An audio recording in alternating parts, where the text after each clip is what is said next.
It was September of 2016 when I took the job. I was 32, single, and in between things. I'd done some security work in Idaho before that, bounced around a bit, and after my last job ended in a mess I won't get into, I needed something quiet and off the radar. I found it in Montana, just outside the Bitterroot National Forest. The job listing said, seasonal ranger assistant, but really it meant being alone in a cabin, checking trail cameras, writing weather logs, and keeping a basic watch on one quadrant of the forest. They stuck me in cabin 4. It was an older structure about 7 miles off the nearest paved road, and that road was already pretty deep in the woods. No cell reception, obviously. Power came from a gas generator that you had to run manually, but they asked you not to use it unless you really needed it. Most of the time I used a kerosene lamp or just slept early. Cabin 4 wasn't big. 1 room, a cot, a desk, a steel rack with basic supplies, and a wood stove. There was an old CB radio that barely worked, but only during good weather. You had to do check-ins once a week in person at the station, which was about a 90-minute drive from the nearest trail access point. They told me if something really bad happened, I could use the flare gun or the emergency beacon, but that was only for life or death situations. I didn't think I'd need that. First, I liked it. The quiet was real quiet. No traffic, no phones, no people. Just me, trees, wildlife, and the slow routine of forest life.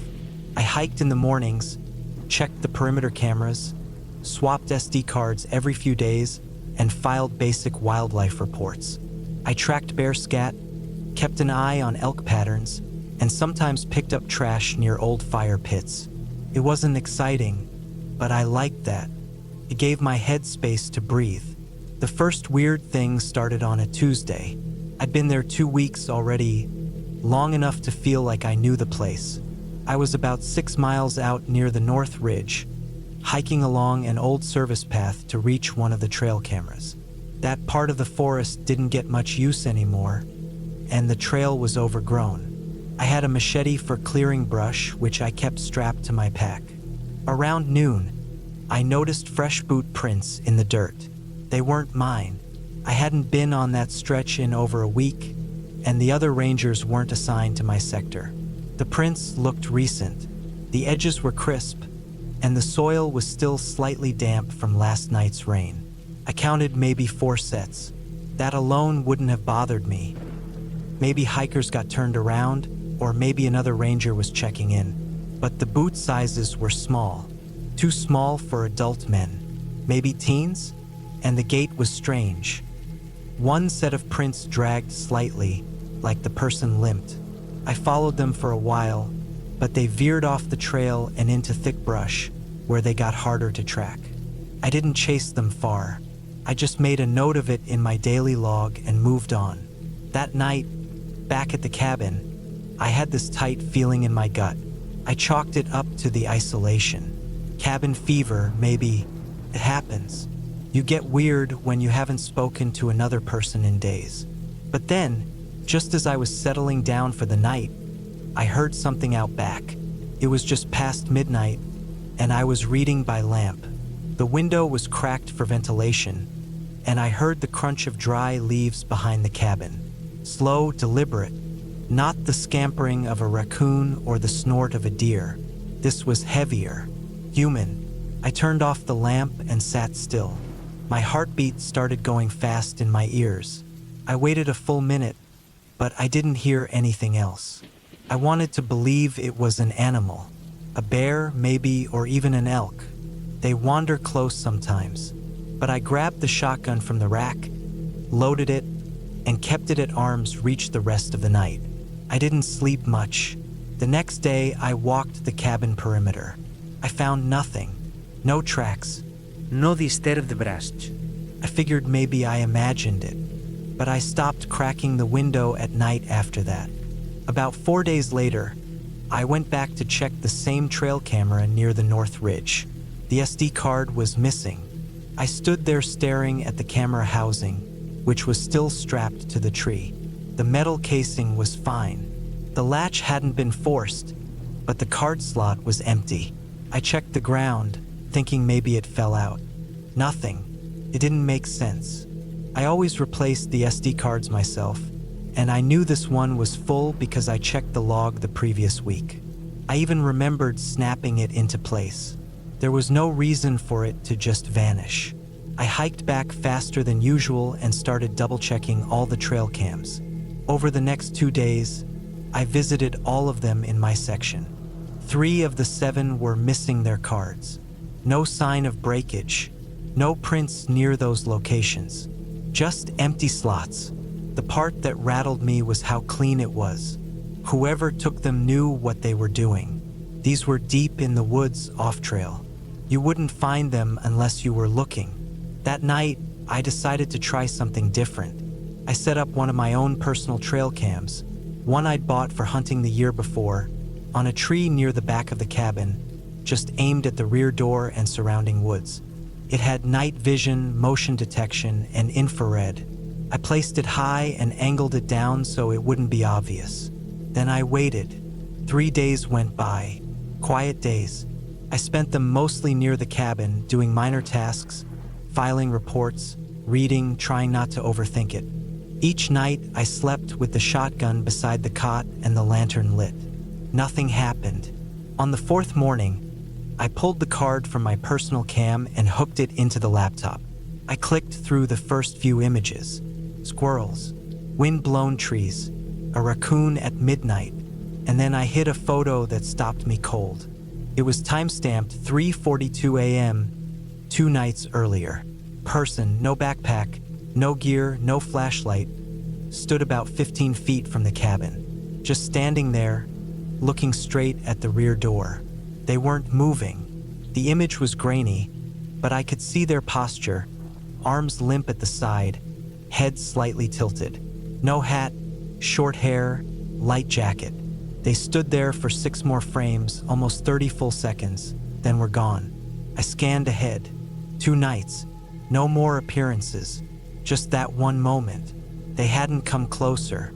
They hadn't tried the door. They just stood there. I felt sick. I saved the images, encrypted the card, and locked it in my case. That same day, I drove out to the ranger station early and showed the supervisor. He was a quiet older guy named Hutchinson, former Marine, all business. When he saw the photo, he frowned and leaned back in his chair.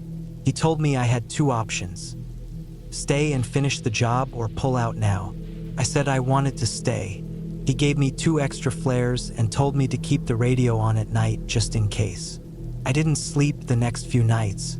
I sat up, shotgun on my lap, eyes scanning the windows.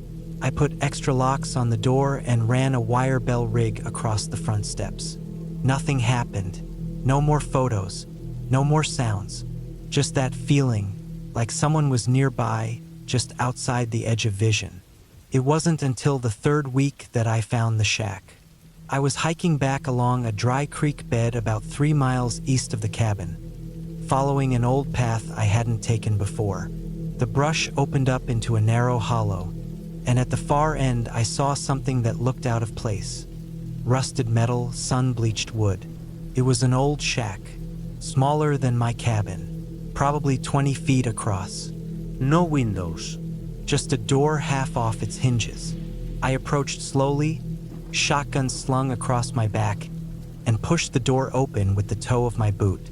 Inside, it was dark and smelled of rot. Animal bones were scattered along the floor. Old clothes, shredded and stained, were piled in one corner. I saw a broken camera, one of ours. Same model, torn apart, wires ripped out. There were wrappers, cans, and a pile of chewed food bags. Someone had lived here, or maybe still did. On the far wall, scratched into the wood, were tallies. Hundreds of them, rows upon rows, like someone marking days or numbers going back years. I backed out and didn't touch anything else. That night, I packed my bag. I didn't even wait for morning. I took only what I needed: food, maps, my trail log, the memory card. I hiked straight out, all the way to the access road, and flagged down a supply truck around 4 a.m. I never went back to cabin 4. I handed over my keys at the station, gave my report, and didn't ask questions when they filed it away without a word. I didn't push it. I didn't want to know if they already knew about the shack. I didn't want to know who had been watching the cabin or what happened to the missing trail cam cards. I moved back to Idaho, took a job at a hardware store, and kept to myself. Sometimes I still think about that photo, about the way the figure stood so still, watching the back door like they'd done it before. Sometimes I wonder how long they'd been there before I caught them. And sometimes I wonder if they were ever alone.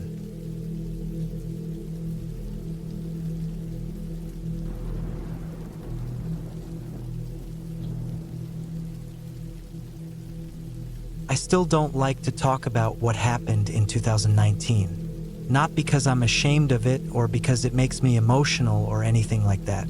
It's just that every time I start to think back on those few days I spent up in the Scottish Highlands, my body goes stiff and I get this weird feeling in my gut, like I shouldn't be telling anyone, like something's still watching.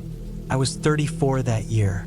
I'd just gotten out of a long, exhausting relationship that left me with more questions than answers. I lived in a small flat in Manchester, doing IT support for a logistics company. That was my whole routine, fixing broken printers, staring at spreadsheets, eating microwaved meals. When she moved out, the silence in the flat felt suffocating. I was barely sleeping, and when I did sleep, my dreams were like static, uneasy and directionless. I figured I needed a proper break, a chance to clear my head. I'd always liked the Highlands. There was something raw and unpolished about them. I'd gone hiking there before, but never spent more than a day or two at a time. So I went online and found this small, off-grid rental cabin near a place called Strathhaird, way down in a valley near Loch Slopin. It was privately owned and not listed on big sites. I found it through a guy in a hiking forum who said it was a hidden gem if you wanted to unplug. No internet, no electricity, no heating other than a wood burner. Just a solid little stone cabin with a tin roof, built in the 1950s, a few hundred meters off a rough forestry road. The owner was an older man named Ian. He mailed me a physical key through the post and left a handwritten note with directions and tips on how to get there safely. I appreciated that. It felt old school, like something from a different time. I drove up in late October. The leaves had already changed and most of the tourists had cleared out. I took my old Subaru Forester, loaded it with camping gear, canned food, a few liters of water, and my grandfather's bolt-action hunting rifle. Not because I expected to need it, but I liked having it nearby in the woods. Habit, maybe. The drive was long and slow, especially the last hour or so on narrow gravel roads. When I finally reached the spot where I had to park, I was just a few miles from the nearest village, which wasn't more than 10 houses and a post box. I locked up the car, put on my pack, and started the short hike in. It took maybe 20 minutes to reach the cabin. The path wasn't marked, but Ian's directions were good. I crossed a small stream, followed the line of an old stone wall, and came up over a ridge that dropped down into a clearing surrounded by pines and heather. There it was, just a single-story stone cabin with a rusted metal chimney and a tiny front porch. A small, square window looked out over the slope. It felt forgotten, like it had been placed there and left alone for decades. The kind of place time passes slowly. Inside, it smelled like dry wood and dust. There was a cot with a wool blanket, a small table and chair, a cabinet with some pots and a kettle, and the stove, which took wood and coal. I unpacked, laid out my bedroll, and stacked my supplies neatly. I lit a fire, made tea on the stove, and sat on the front porch until the sun dropped below the hills. The first night was quiet.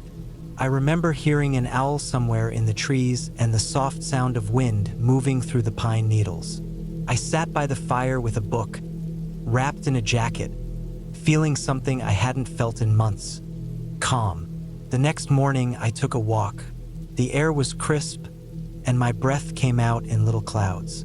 I followed an old deer trail that wound up behind the ridge and led to a small overlook where I could see the loch in the distance.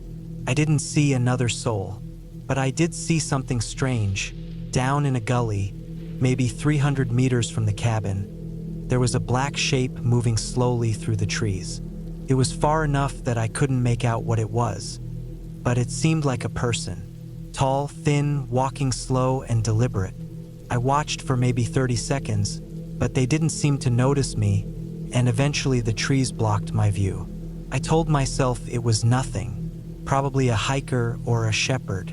Still, it was odd. This was private land, and Ian's note said I'd have the area to myself.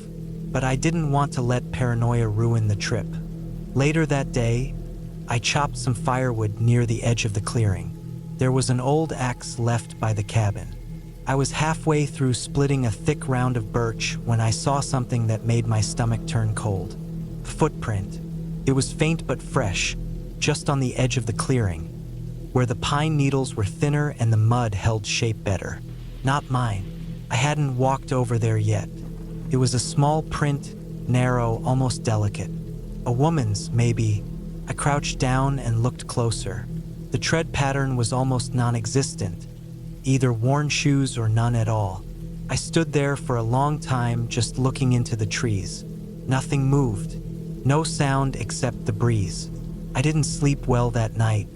Every time the fire crackled or a branch shifted outside, I sat up straight, eyes on the window. I kept the rifle beside the cot. The next morning, I made tea and tried to shake it off. I hiked again, this time a longer loop up a ridgeline and back through the forest on the opposite side of the glen. It took most of the day, and I didn't see anything unusual until I got back to the cabin. There were marks on the doorframe, not scratches, more like pressure marks, as if someone had pressed their fingers hard into the soft wood. 4 spots, evenly spaced about halfway up the frame. My brain wanted to explain it. I told myself maybe it had been there before and I just didn't notice, but I'd taken pictures when I first arrived.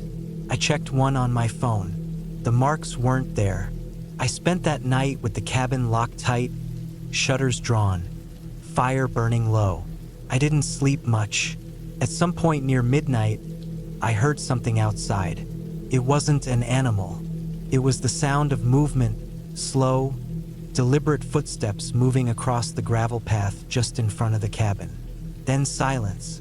Then something brushing against the wooden porch railing. Then nothing. I stayed frozen under the blanket, heart pounding so hard I felt it in my throat.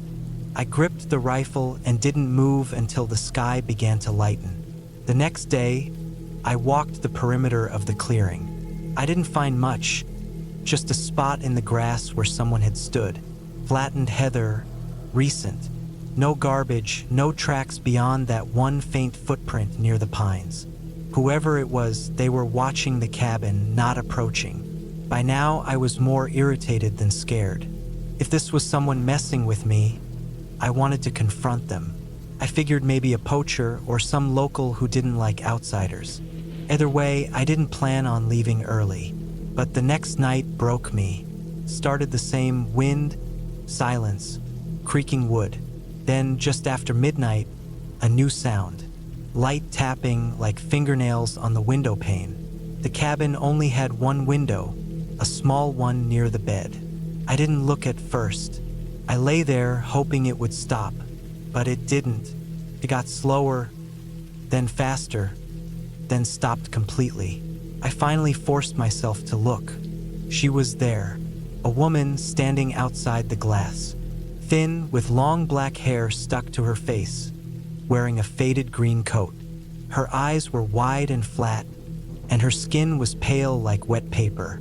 She didn't move, just stared, couldn't breathe. Then she smiled. It was small, tight-lipped, but real. I sat there for what felt like hours, staring back.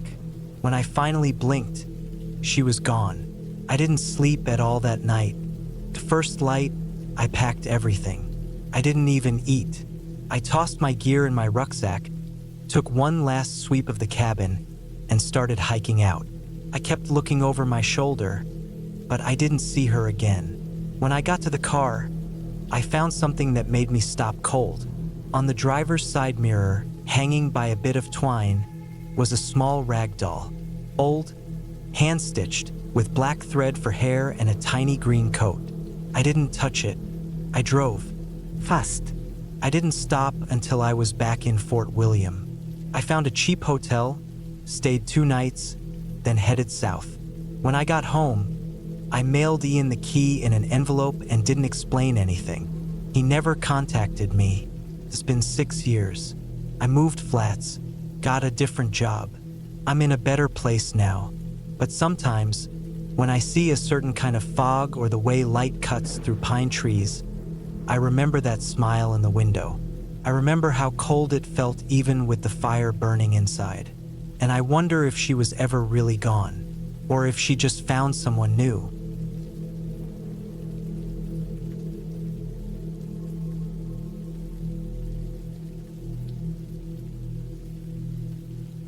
My name is Travis Delmar. This happened back in the fall of 2016, when I was 34. I'd been hunting alone for years and had always found peace in it. Just me, my gear, and the quiet. I lived in northwest Montana back then, near Thompson Falls. I worked in logging, mostly running machinery for a contractor that sent crews deep into forested land. I had vacation time built up, and by October, the itch to get away from everyone had gotten too strong to ignore. There was this old hunting cabin I knew about, tucked deep into the Lolo National Forest, not too far from the Idaho border. It wasn't mine. It belonged to a guy named Rick Anders, who used to come out with his father when we were younger. Rick had moved to Florida years ago, and when I asked him if I could use the place, he gave me a half laugh over the phone and said something like, "If it's still standing, you're welcome to it." That was good enough for me. It was maybe an hour's drive from my house to the nearest service road, and then another 45 minutes of rough riding in my old Ford to get near the cabin trail. I had a 4-wheeler strapped to the back and a week's worth of gear in the bed, coolers, dry food, my hunting rifle, and extra fuel. I left early on a Friday morning and got there just after 9. The last time I'd seen the cabin was almost 8 years before. Back then, it had been weathered but solid. This time, I wasn't sure what I'd find. The trail to the place wasn't marked, just a narrow cut between lodgepole pines and fir, but I remembered enough of the landmarks to pick my way through.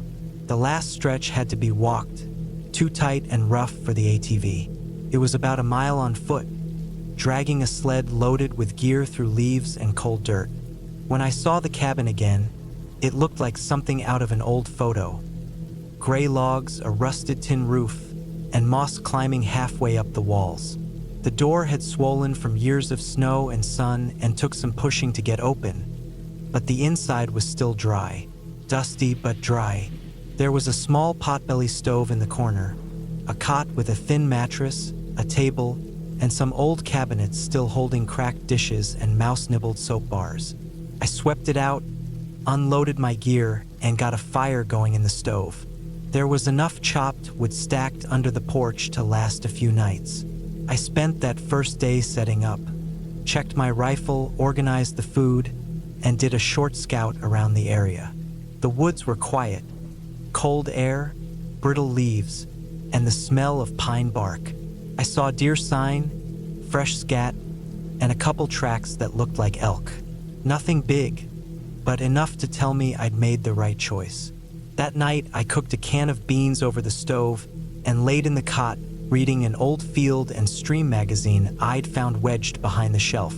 The wind outside picked up around midnight and made the whole cabin creak and groan, but I was used to that. I slept through worse. The second day was when things started to feel off. I headed out before sunup with my gear strapped and my thermos of coffee tucked into my coat. The plan was to circle north of the cabin and sit in a tree stand Rick's dad had built years ago, if it was still there. Took me about an hour to find it. It was old, barely holding together, but still up. I climbed it carefully and settled in to wait. Around 10 that morning, I heard movement in the brush. Not quick steps like a deer bounding, these were slower, heavier. I raised my rifle, not aiming to shoot but to spot through the scope. What I saw was a man. He was probably 100 yards off, moving parallel to my position through the trees. I thought maybe it was another hunter at first, but he wasn't wearing orange. In fact, he wasn't wearing hunting gear at all. He had on dark jeans and a thick green jacket, and he was carrying something, though I couldn't make out what. It wasn't a gun, I was sure of that. He moved steady, quiet, and disappeared behind a ridge. I stayed up in that stand for 2 more hours after that. Didn't see anything else. No game, no movement. The silence had a weight to it. I climbed down just before noon and hiked back to the cabin. All the way there, I kept checking behind me, listening harder than usual. It wasn't that seeing someone in the woods was strange, but seeing someone dressed like that, moving like that, in a place this remote, made my gut feel heavy. There were no camps nearby. No trails. Nobody wandered out here by accident. That night, I didn't sleep much. I kept thinking I heard things. Not footsteps or voices, just little things, like dry twigs snapping, wind that sounded too rhythmic, too paced. At one point, I got out of bed, grabbed my rifle, and stepped onto the porch. Nothing, just trees and the sound of pine needles brushing the roof. The next morning, I left early again. I told myself I was being paranoid. Maybe it was just a camper. Maybe he was lost. I hiked west this time, hoping to spot something bigger. I sat in a draw near a clearing and waited. Midday, I heard something again. Same kind of slow, steady movement. This time, it was behind me. When I turned, I didn't see anyone. But I found something that turned my blood cold. About 20 yards from where I was sitting, hanging from a low branch, was a single glove. Leather, worn, and wet from the morning dew. I hadn't seen it when I arrived. It wasn't there when I first sat down. I was sure of it. I didn't touch it. I backed away, slow and careful, scanning everything around me. The hairs on the back of my neck were standing up, and I felt like I was being watched. That's not a feeling you get often when you grow up in the woods. I know the difference between nerves and danger. This felt wrong. I made it back to the cabin by early afternoon, locked the door, sat inside with my back to the wall and the rifle across my lap. I kept the fire low and barely ate. That night, the real fear came. It was after 2 a.m. I was still awake, lying in the cot with my boots on. I heard something crunch outside the cabin. Footsteps. One, then another. Slow, measured. I didn't move. I barely breathed. They stopped just outside the wall, maybe 10 feet from where I was lying. Then I heard a scraping sound, like metal dragging lightly against wood. It circled the cabin once. No ruse. Just this soft, awful scraping, like someone drawing the tip of a blade along the logs. When it stopped, everything went silent again. I didn't sleep the rest of the night. When daylight came, I opened the door with my rifle raised. I didn't see anyone, but on the side of the cabin, carved shallow into the wood, was a line. A long, straight line from shoulder height to the floor, like someone had drawn a knife downward deliberately. I packed up right then, shoved what I could into the sled, left some of the heavier stuff behind. I didn't eat. I didn't rest. I just moved. Every noise made me jump. Every branch snap sounded like a step. When I got back to the ATV, I found fresh boot prints in the soft mud near the path. They weren't mine. I hadn't walked that far out yet. Someone had been there, standing just near the edge of the trail, not moving, just waiting. Iluadet fast. Started the engine and took the rough ride back to my truck as fast as I could manage without flipping it. When I got to the road, I didn't stop. Drove straight back to town. I didn't report it. I didn't know what I would even say. There wasn't a crime exactly. No one had hurt me, but something out there wasn't right. Someone was watching me, stalking me, maybe trying to drive me out. And it worked. I haven't been back since. I don't hunt alone anymore. The gear I left at the cabin is probably still there, rotting. The glove, the carved wall, the footprints, they still sit in my memory like weights. Sometimes I still think about who it was, why they were out there. If I'd stayed one more night, just one more, I don't think I'd be writing this now. There was no ghost. No legend. No fairy tale.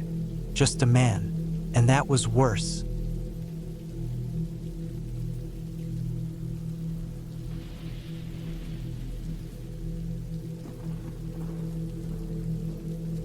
I was 34 that year, working construction jobs around northern Idaho.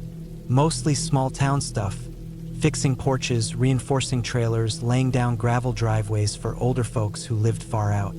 I never really stayed in one place too long. I wasn't running from anything. I just never liked being too settled. In early October of 2018, I took a job on the edge of a town called Barnes Creek. It was one of those towns you don't see unless you're looking for it. About 600 people, a general store, a post office, a gas station, and not much else. I was helping a guy reinforce the foundation of a 2-story house sitting on a sloped property near the edge of town. It wasn't hard work, but it was slow. He wanted to do it cheap, just me and him, no crew. I'd drive out every morning, work until sundown, then head back to a cheap motel in the next town over. About a week into the job, I got sick of the drive. It was over an hour each way, and the road twisted around hills and creeks in ways that made it worse in the dark. One night, I mentioned it to the homeowner. He pointed up toward the trees and said there was an old cabin up there that used to be owned by his cousin. Said it hadn't been lived in for a while, but if I wanted to crash there for a few days, he didn't think anyone would mind. He handed me a rusted key that looked like it came out of a basement drawer. I don't know what made me say yes. I think I was just tired. I told myself it would only be for a few nights. I'd bring some gear, sleep on the floor, make coffee on a camp stove. He said the cabin was behind the old graveyard barn cemetery, tucked back off a gravel road that split from the main highway. I drove out there that evening after work with my gear in the back of the truck. The graveyard was small, maybe an acre or two, fenced in with bent iron bars and overgrown weeds spilling through. The cabin was about 100 yards past it, up a slope through some thin trees. It looked like it had been empty for years. The wood was gray and peeling. One of the front steps had caved in. The door groaned when I pushed it open, and a layer of dirt coated everything inside. Still, it wasn't the worst place I'd stayed in. There was a fireplace, a chipped table, 2 old chairs, and what used to be a couch, now just bare springs and dust. The cabin had 2 rooms. One was a small side bedroom with a mattress on the floor and a broken dresser. The other was the main space with the table and a small counter with cabinets. I cleaned off a corner of the floor in the bedroom and unrolled my sleeping bag. The first night was cold, but quiet. I heard the usual night noises, wind in the trees, the occasional owl. The kind of sounds you can sleep through once you know they're nothing. The next day at work, I felt better. Not having to drive so far helped. The homeowner asked if I found the place all right, and I nodded. I didn't mention the graveyard. It didn't really bother me. Cemeteries aren't scary in the daylight. Just old stones and names you don't recognize. That second night, though, I started to notice little things. I woke up sometime after midnight, unsure why. There was a sound like crunching gravel. I lay still, listening. Nothing after that. I figured it might have been an animal, a raccoon or something. Still, I got up and stepped out to check around the front. My flashlight flickered once but stayed on. Nothing was out there, just the wind and the dark stretch of trees back toward the cemetery. I shook it off and went back to sleep. The third night it rained. A light, steady rain that ticked on the metal roof all evening. I stayed inside and ate cold soup from a can. There was no power, no signal, so I just read an old paperback I'd found in my truck and fell asleep early. I woke up sometime past 2 a.m. to a steady thumping sound. It wasn't from inside the cabin. It was outside, faint, regular. I sat up and listened. came every 3 or 4 seconds like footsteps, but not heavy ones. More like someone walking across the porch in wet shoes, slow and careful. I held my breath, kept going. Then it stopped. I waited for 5 minutes before getting up. I didn't go out, just stood near the front window and looked through a slit in the curtain. The rain had stopped. The moon was up, filtering light through the trees. Everything looked still. The porch was empty. I stayed awake the rest of that night. I didn't know what I expected to happen, but nothing did. Just silence. The next morning, I walked around the cabin and checked for prints. The dirt was too packed to show much, but on the steps I saw something. 2 smeared patches where dust had been brushed away, like from the toe of a boot dragging across the edge. No real shape, just disturbance. I told myself I might have done it, or maybe it was nothing. That evening, I almost went back to the motel. I stood at my truck for a while, keys in hand, but I told myself I was being stupid. There was nothing out there, just wind and my own imagination. That night, something changed. I'd fallen asleep around 10. At exactly 12:17, I remember looking at my watch. I woke up to the sound of breathing. Not mine, not near me. It was outside the bedroom window, slow and raspy. I froze. I didn't move for a full minute. Kept going. It didn't sound like an animal. It was too steady, too human. No footsteps, no movement. Just that deep, rough inhale and exhale like someone standing right outside the wall. I crawled out of my sleeping bag and moved slowly toward the window, heart pounding in my chest. The window had no glass, just a screen with a ripped corner. I crouched and listened. It stopped. I waited. Then I heard something else. A creak from the front porch. A single creak. The one I'd heard when I first opened the door days ago. I stepped back into the other room and stood near the table. Another creak. I held my breath. A shadow passed across the small slit in the curtain. It was fast, barely a flicker, but I saw it. There was someone out there. I didn't move. I stayed against the wall for what felt like an hour, knees locked, arms tight against my sides. Eventually, I sat down on the floor, back against the wall, and waited until daylight. When morning came, I opened the front door slowly. Everything looked the same. No prints, no sign of anyone. The grass off the porch was wet with dew. My truck was untouched. I left everything inside and drove into town. I didn't say anything to the homeowner. I just worked, focused, tried to forget. That night, I bought a can of bear spray and a folding knife from the general store. I thought about leaving, but I'd only planned to stay one more night anyway. The job was almost done. I just had to finish the foundation and pack up. I told myself I'd keep the knife on me and not sleep too deep. That last night was the worst. I stayed up late, sitting by the window with the knife in my lap and the bear spray next to me. The fire was out and the cabin was cold, but I didn't care. I didn't want to sleep. Around 1:30 a.m., I heard a sharp crack from the trees, like a branch breaking, then silence, then footsteps, fast, uneven, coming from the cemetery side. I stood and grabbed the knife. I moved slowly toward the front. I heard the footsteps stop. Then, slowly, a scraping sound on the wall outside, right where the bedroom window was. It lasted 5, maybe 6 seconds. A hard drag across wood like nails or a rock. I stepped quietly to the window, heart pounding. There was nothing. I stayed like that, crouched near the wall, knife gripped so hard my hand hurt. Then the breathing started again. Same slow, raspy sound, but this time it was on the opposite side of the cabin, near the back. Whoever it was, they were circling. I didn't sleep that night. I didn't even sit down. I just waited for the sun. When it rose, I packed everything fast. I didn't clean. I didn't even roll up my sleeping bag. I threw it in the truck and left. I drove straight to the site, finished the job by early afternoon, and told the homeowner I was heading back to Spokane. He nodded, said thanks, handed me cash in an envelope, and that was it. I didn't tell anyone what happened. I didn't go back for anything. About a month later, I looked up Barnes Creek online. I found a forum post from a local historical group. It mentioned the cemetery out past the highway, said it had stopped being used in the 1960s. One of the comments mentioned something strange. Said someone used to live in a shack near there in the late 90s.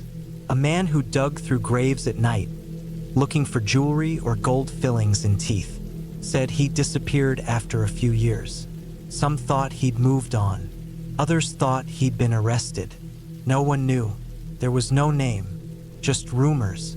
I never went back to Barnes Creek, but I still think about that cabin. I think about the breathing, the shadow, the footsteps circling in the dark. Whoever was out there, they weren't trying to scare me. They were waiting for something, and I'm glad I didn't find out what.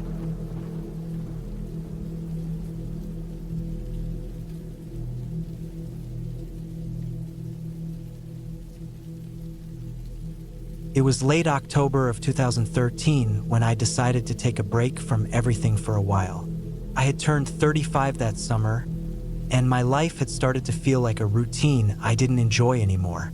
I'd been working construction in northern Idaho for nearly a decade, mostly in and around the towns close to Sandpoint. Nothing fancy, just framing, siding, some roofing, things like that.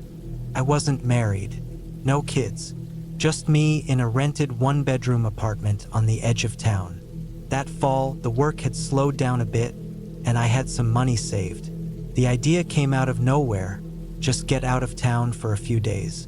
No phones, no cars, no noise, just trees, dirt, and the quiet. A guy I'd worked with a few times, Jason, told me about a cabin his uncle used to own way out past Bonners Ferry, near the Canadian border. Said the place hadn't been touched in years. Nothing around but trees and maybe a few old logging roads that people had forgotten. He drew me a rough map on the back of a takeout menu, told me how to get there, and said, "You want peace and quiet? You'll find it there." So that was the plan. I packed up my old Tacoma with the essentials: sleeping bag, tools, water, canned food, a camp stove, propane, and my .45 in case of bears. I also brought an axe and some extra gas just in case. The last paved road ended at a fire station about 2 hours northeast of Bonners Ferry. After that, it was dirt and gravel winding through thick forest. I drove until the road narrowed into what looked more like an old path made by tires years ago. The last part of the drive was slow and rough. I had to cross a shallow stream, then follow an uphill climb lined with tree stumps and moss. Eventually, I saw it, the cabin. Small, square, dark wood, with a crooked metal chimney and a roof weighed down by pine needles and branches. The front porch was half-rotted and leaned forward slightly. There were no windows on the sides, just one in the front, and it was boarded up. I parked the truck about 20 feet away, left the keys in the glove box, and stepped out. It was dead quiet, not just peaceful, silent. No wind. No birds. Not even the rustling of animals. I looked around, but all I saw were trees. Endless forest in every direction. I walked up to the cabin, pushed the door open, and stepped inside. The inside smelled like dust, dry rot, and something sour that I couldn't place. There was a small wood stove in the corner, a table with a broken leg leaned against the wall, and a mattress that had clearly seen better decades. The place was dark, but I didn't mind.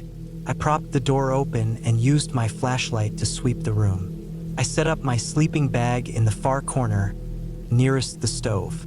I unpacked everything, made a small fire outside in a ring of rocks, and heated up some beans.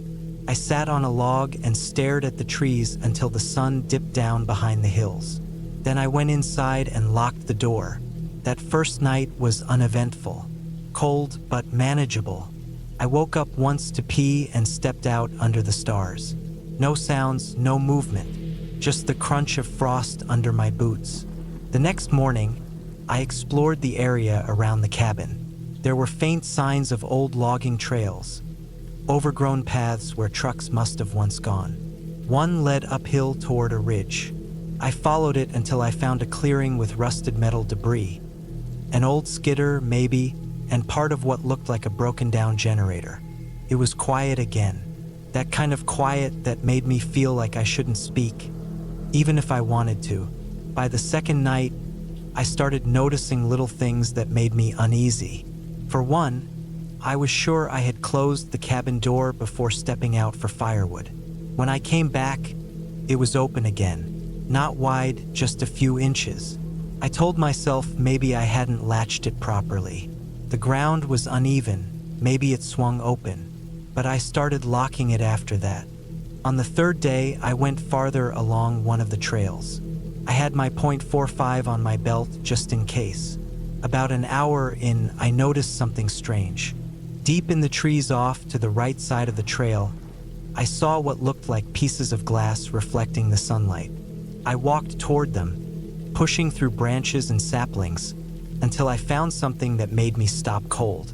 It was a small shack, much smaller than the cabin, maybe 6 by 6 feet.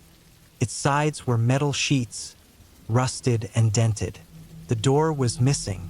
Inside, on the floor, there were broken glass jars, scattered metal tools, and what looked like animal bones. A few bigger ones. Could have been deer. Could have been something else. The smell was sharp, like rust and rot. I didn't go in. I just stood there looking. Something about the way the place sat there, hidden so deep in the trees, bothered me. I turned around and walked back toward the cabin. I didn't run. I just walked fast, trying not to think too hard. That night, I kept the fire going until late. I sat on the porch and listened. Still no birds, no owls, no wind. Just trees. I couldn't stop thinking about that shack and those bones. I felt watched, even though I saw no one. The next morning, I found tracks around the cabin. Not animal tracks. Boots. Old ones. The soles were worn but heavy. They circled the cabin, then stopped near the back window. I hadn't noticed them before. The frost on the ground made them clear. Someone had been here in the night. My mind tried to reason through it. Maybe someone passing through, a hunter or an old local checking the place out. But why not knock? Why circle it like that? I spent the whole day inside, except for a quick trip to chop some wood. I kept the .45 close and started feeling like maybe I should just pack up and leave. But part of me didn't want to run. I wanted to know who or what was out there. That night, I couldn't sleep. I laid in my sleeping bag, staring at the door. Then, sometime past midnight, I heard a noise. Not loud, just a soft scrape, like wood against wood. Then silence. Then another scrape. I sat up and grabbed my flashlight. The stove was cold. The fire outside had gone out. I didn't move for a full minute. Then I heard it again. A thud.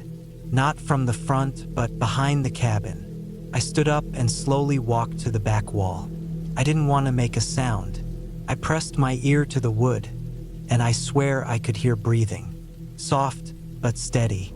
I backed away, aimed the flashlight at the window, and yanked back the blanket I'd hung over it.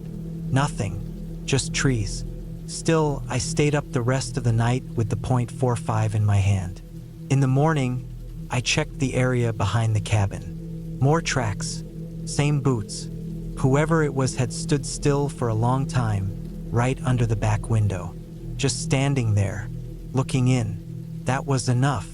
I decided to leave. I packed everything fast, threw it in the truck. Just before I climbed in, I remembered something. I had left one of my tools near the fire pit, a small hatchet. I jogged over to grab it, and when I turned around, I saw a figure in the trees.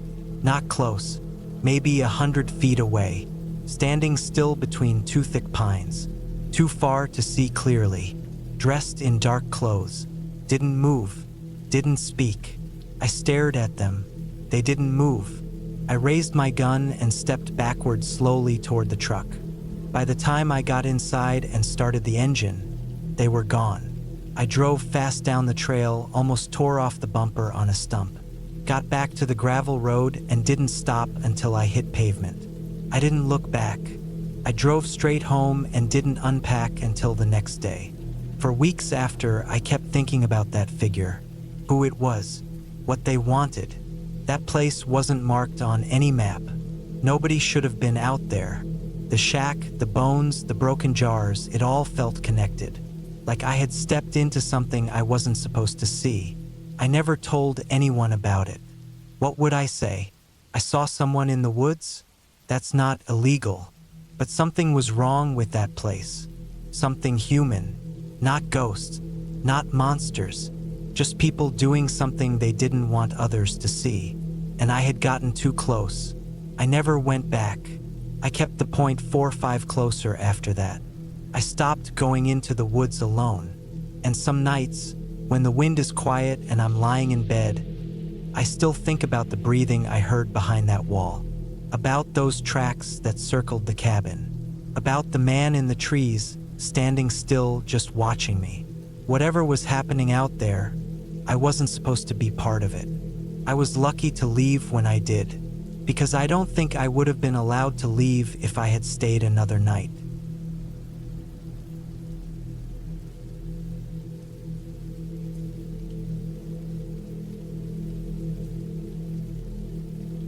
My name's Derek, and I'm 51. I was born and raised in the northern part of Wisconsin, near the border with Michigan.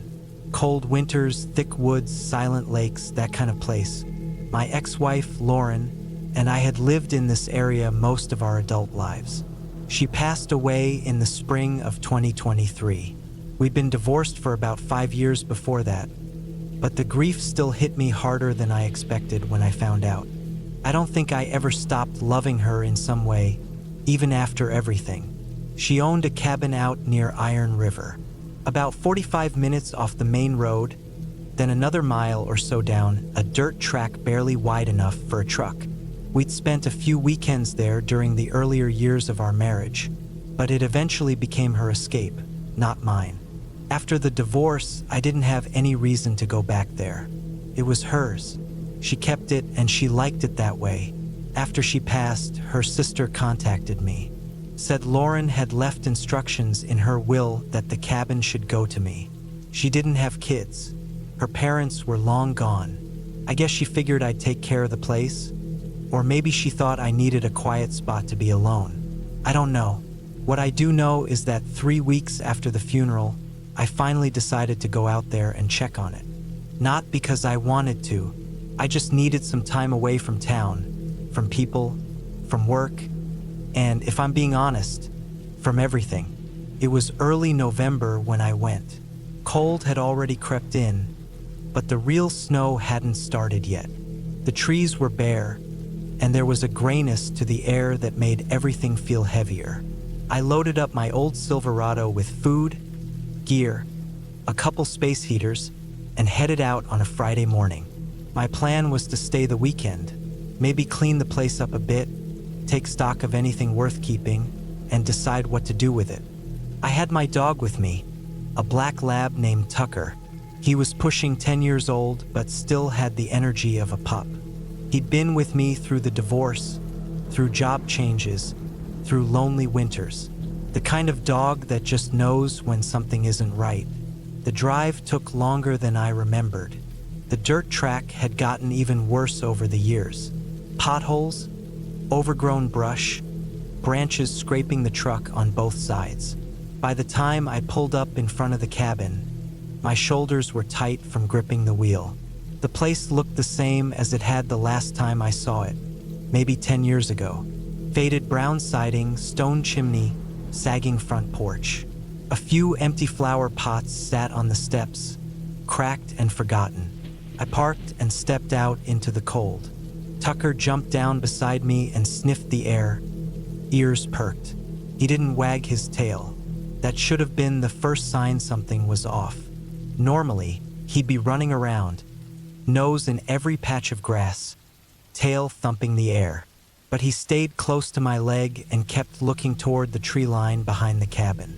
I ignored it and walked up the steps. The key Lauren's sister gave me fit, but the door stuck. I had to shoulder it open. The smell hit me right away. Not rot or mold, but something stale, like the air hadn't moved in months. Dust floated in the beam of sunlight that came through the window. Everything was still in place.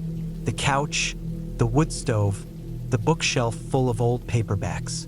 A half-used candle sat on the kitchen counter. Dishes in the drying rack. It was like she'd stepped out for a walk and never came back. I dropped my bag and plugged in the space heaters. The power was still on, surprisingly. I filled Tucker's bowl and gave him a pat. He drank but kept looking toward the back door. I opened a few windows to let the air circulate, then grabbed some wood from the stack out back and got the stove going. The heat helped, but the place still felt empty. Not in the way cabins normally feel empty. This was different, like it didn't want me there. That night, I made dinner on the old propane stove, just some canned chili and toast. Tucker finally settled at my feet, though his ears kept twitching. I sat on the couch with a blanket and one of Lauren's old books. The wind howled through the trees outside, brushing against the cabin like fingers. It was around 11 when I heard the first sound. It was a knock, not at the front door, at the side of the cabin. A sharp, single thunk, like someone had rapped their knuckles against the wood just once. Tucker lifted his head immediately. His body went rigid. I turned off the lamp and sat still, listening. No footsteps, no voices, just wind. I stood up slowly and looked out the side window. Nothing. I figured maybe it was a branch or the wind or an animal. I wasn't exactly in the middle of civilization. Still, it unsettled me enough that I kept the lights off and the flashlight nearby. The second night was worse. I cleaned up the place a bit during the day. Found old clothes, photos, notes Lauren had scribbled in margins of books.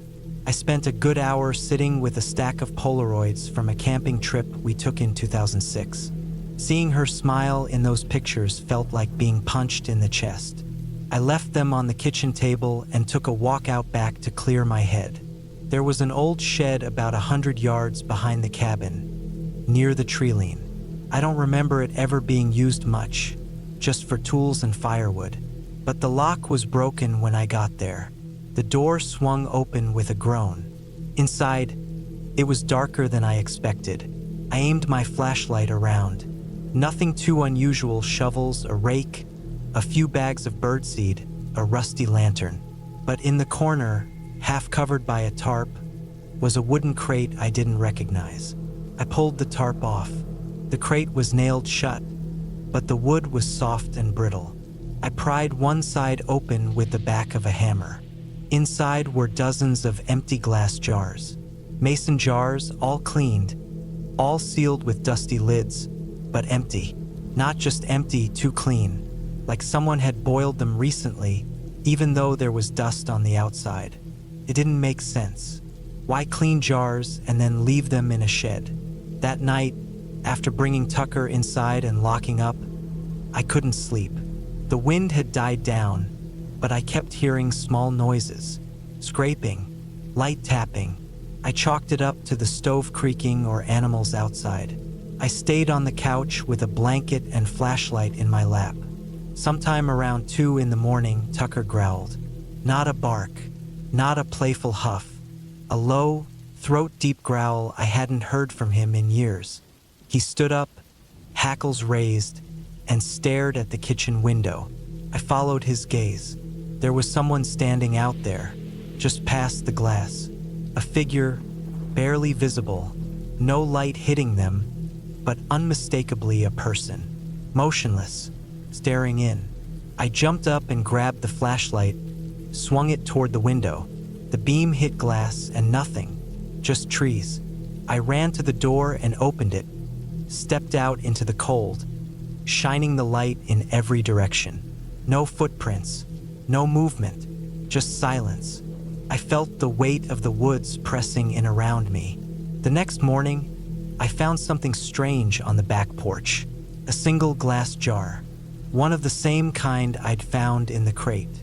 Empty, lid screwed on tight, sitting right in the center of the step. I didn't sleep the next night. Every sound made me flinch. Tucker wouldn't leave my side.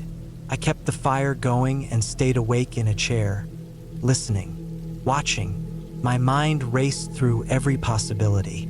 A trespasser? Some local messing with me? Or something more logical, a hunter, maybe. But why the jars? By the fourth day, I wanted to leave, but I couldn't. The road had iced over during the night. My truck's rear wheels spun in the mud and froze into ruts. I tried digging them out, but I didn't have traction chains, and my phone hadn't had a signal since I arrived. I was stuck. That night, it got worse. Around midnight, I heard something moving in the attic crawl space. Scratching, slow and deliberate. Tucker paced in circles, whining. I got the stepladder from the closet and pushed open the attic hatch. The smell hit me first, like mildew and old metal. I climbed up just enough to poke my head in. More jars, dozens of them, all lined up in neat rows, lids off, and inside, bits of hair, fingernails, torn fabric. Some looked like they had dried blood. My stomach turned. That was it. I wasn't waiting another day. To first light, I packed everything. Grabbed Tucker. Tried again to get the truck moving. After an hour of rocking back and forth, digging and using boards for traction, I finally got out. I didn't stop. I didn't look back. I drove until I hit the main road and then kept going all the way back to town. I told myself I'd never go back. Whatever Lauren had been doing out there in the last few years of her life, I didn't want to know. I didn't need to know. I kept her photos. I kept Tucker. Everything else I left behind. 2 weeks later, a ranger from the DNR called. Said someone had broken into the cabin. They found the place ransacked, but the attic was empty. No jars. No sign anyone had ever been in there. I didn't tell him what I'd seen. I just said I didn't want the property anymore. I signed it over to the state. Let them deal with it. Sometimes, when Tucker wakes up at night growling at the door, I wonder if I brought something back with me. I wonder what Lauren had been doing out there all those years, alone in that cabin. What she was collecting, what she thought she was keeping locked up. But mostly, I try not to wonder at all. I just get up, lock the door, and sit in the dark, listening.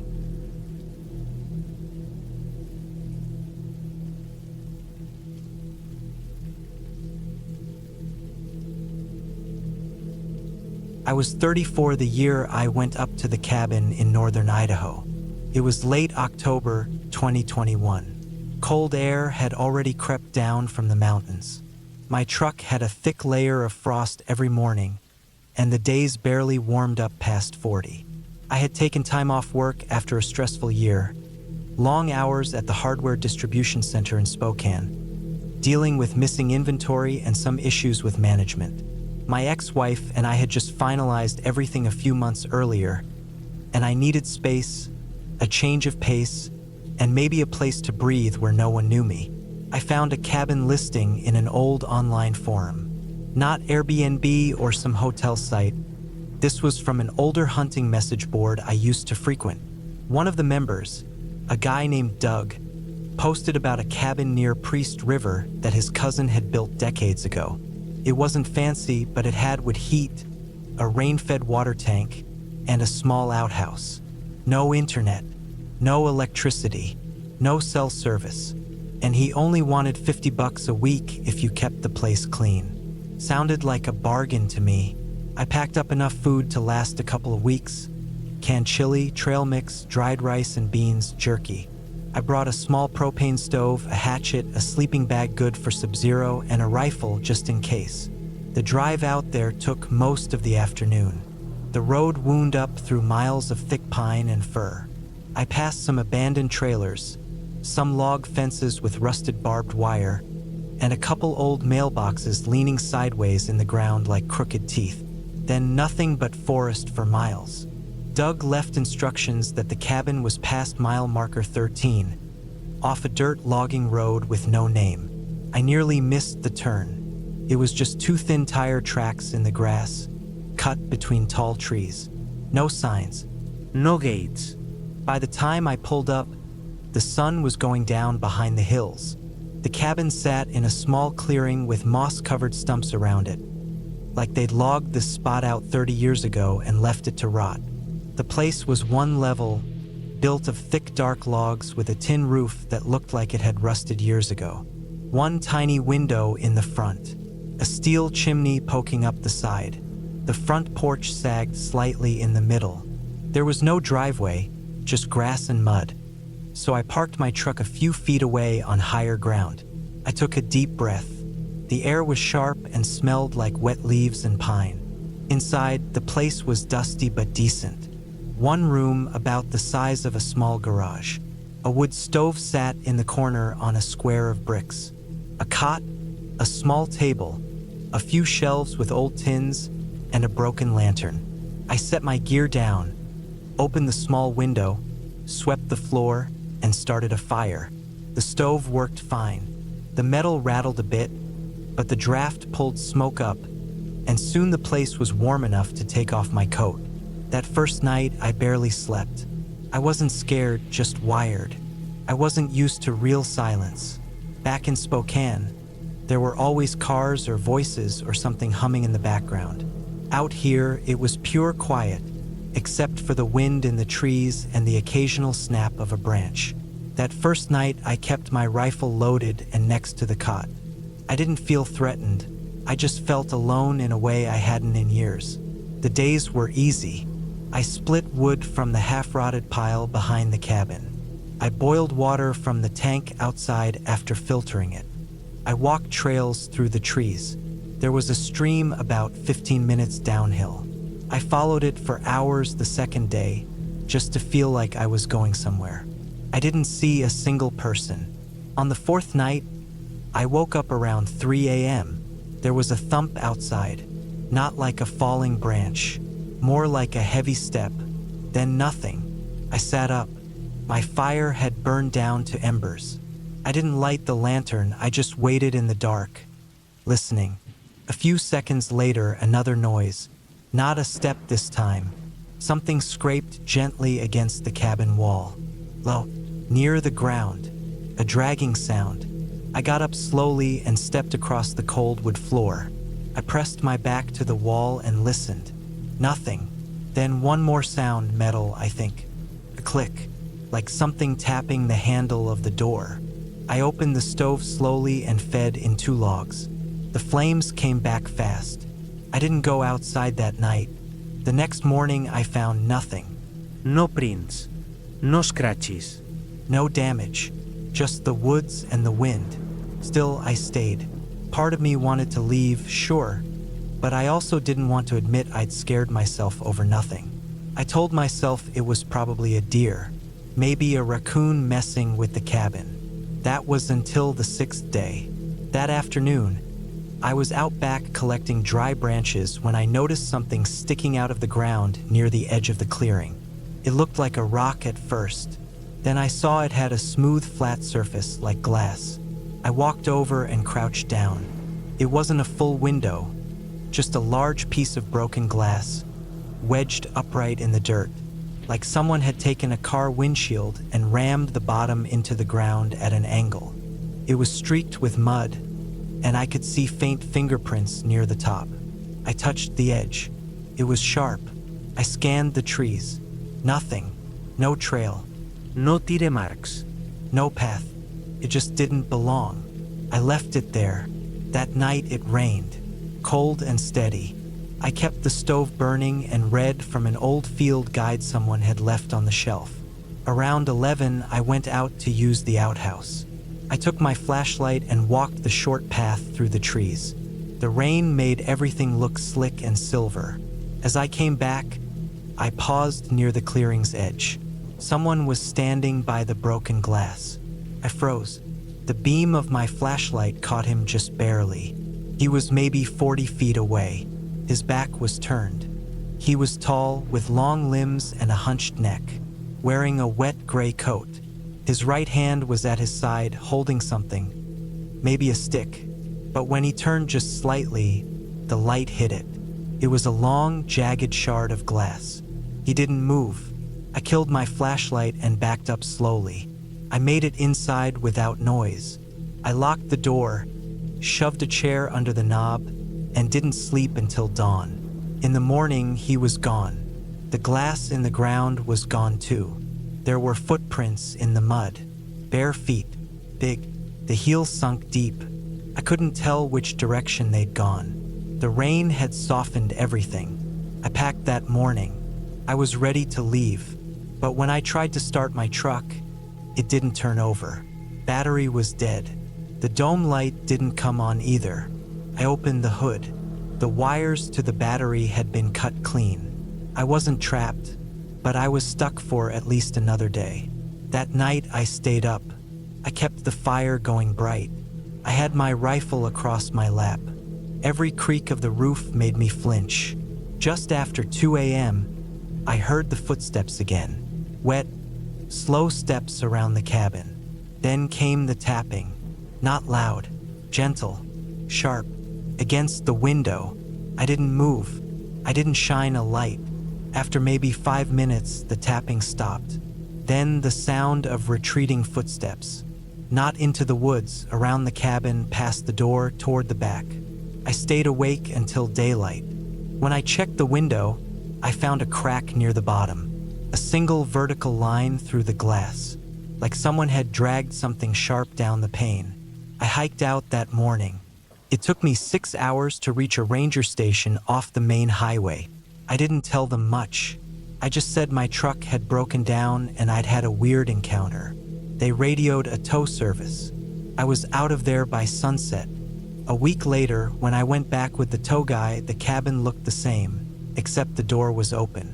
Not broken, just open. My gear was still inside, untouched, but in the middle of the floor was a single object. A shard of glass, about a foot long, pointed on one end and smudged with fingerprints. No blood, no note, just placed there like someone had wanted me to see it. I didn't take it. I just backed out, locked the door, and told Doug to keep the deposit. I never went back. I've looked into it since. Tried to find stories about anyone living up there. Nothing. No cabins reported stolen or squatted in. But every so often I'll dream about that tapping. The slow dragging sound. The man in the gray coat, holding that shard like it was more than just glass. Like it meant something to him. And I always wake up with the same image in my mind. His back turned, standing motionless, just staring into that broken piece of glass like he could see something in it I couldn't. Something he'd been watching for a long time. And maybe, just maybe, something that was starting to watch him back.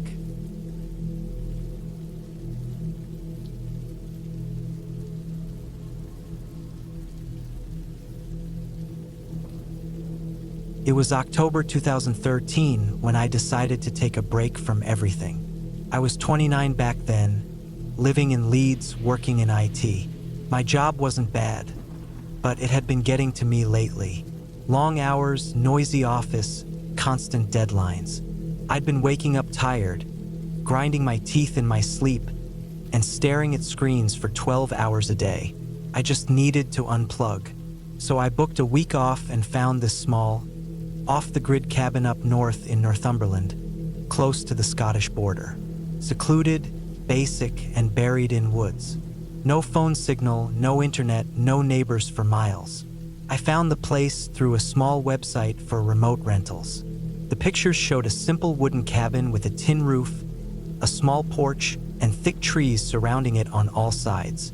Inside was a fireplace, an old bed, a table with 2 chairs, and a small kitchenette with a gas stove and a few old pots. It looked clean and peaceful.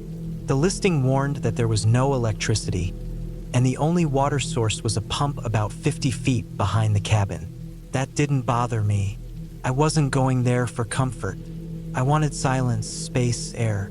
I arrived on a Sunday afternoon. The drive took nearly 6 hours. The last stretch was a narrow, broken road with tree branches scraping against the side of the car. I hadn't seen another vehicle for miles. When I finally reached the small clearing where the cabin stood, I felt relieved. I turned off the car, stepped out, and took a deep breath. It was cold, the air sharp and earthy. Leaves covered the ground in shades of brown and red. The trees around me were tall and quiet. No wind, no animals, just stillness. The key had been left in a metal box nailed to the porch. I unlocked the door and stepped inside. It was just like the photos. The floor creaked under my boots. Dust motes floated in the air, caught by the light coming through the windows. The air smelled faintly of old wood and ash. I walked around, checked the cabinets, tested the pump out back, and made sure everything was working. I brought my own supplies: cans, dried food, water jugs, a flashlight, a sleeping bag, and a camping stove just in case. That first evening, I sat on the porch as the sun dropped behind the trees. I didn't hear a single plane or car, just the occasional bird and the whisper of leaves shifting in the breeze. I remember thinking, this is exactly what I needed. I lit a small fire in the fireplace and made myself a basic meal. It got cold quickly once the sun went down. The inside of the cabin glowed orange from the flames. I read a little with my flashlight, wrote in my notebook, then crawled into the bed with my sleeping bag zipped all the way up. It was hard to fall asleep at first because it was so quiet. My ears kept searching for noise. Around 2 a.m., I woke up to a soft sound. A crunch, maybe. I froze and listened. The fire had died out. My flashlight was by the bed, so I grabbed it and clicked it on. The room lit up with that harsh white beam. Nothing. The windows showed only black outside. I lay back down and told myself it was probably just a branch falling or a deer walking through the woods. I eventually drifted off again. The next morning, I woke up late. The sky was gray and dull. I stepped outside to get water from the pump. As I walked around the side of the cabin, I noticed footprints in the soft dirt. My own tracks were there from yesterday, but these were different. They looked fresh, heavier, bigger. They circled the cabin once and led off into the trees. I stood there for a while just staring at them. It hadn't rained during the night, and the ground was still damp from the days before, so anything made recently stood out. These weren't mine. I followed the tracks for a bit into the woods, maybe 20 feet or so, but they faded out among the leaves and pine needles. I looked around but didn't see anyone. There was no reason to panic, I told myself. Could have been a hiker or someone checking on the place. I tried to brush it off. Still, I couldn't shake the unease. That day, I went about my routine. Made tea, wrote, walked through the woods a little, but I kept glancing over my shoulder.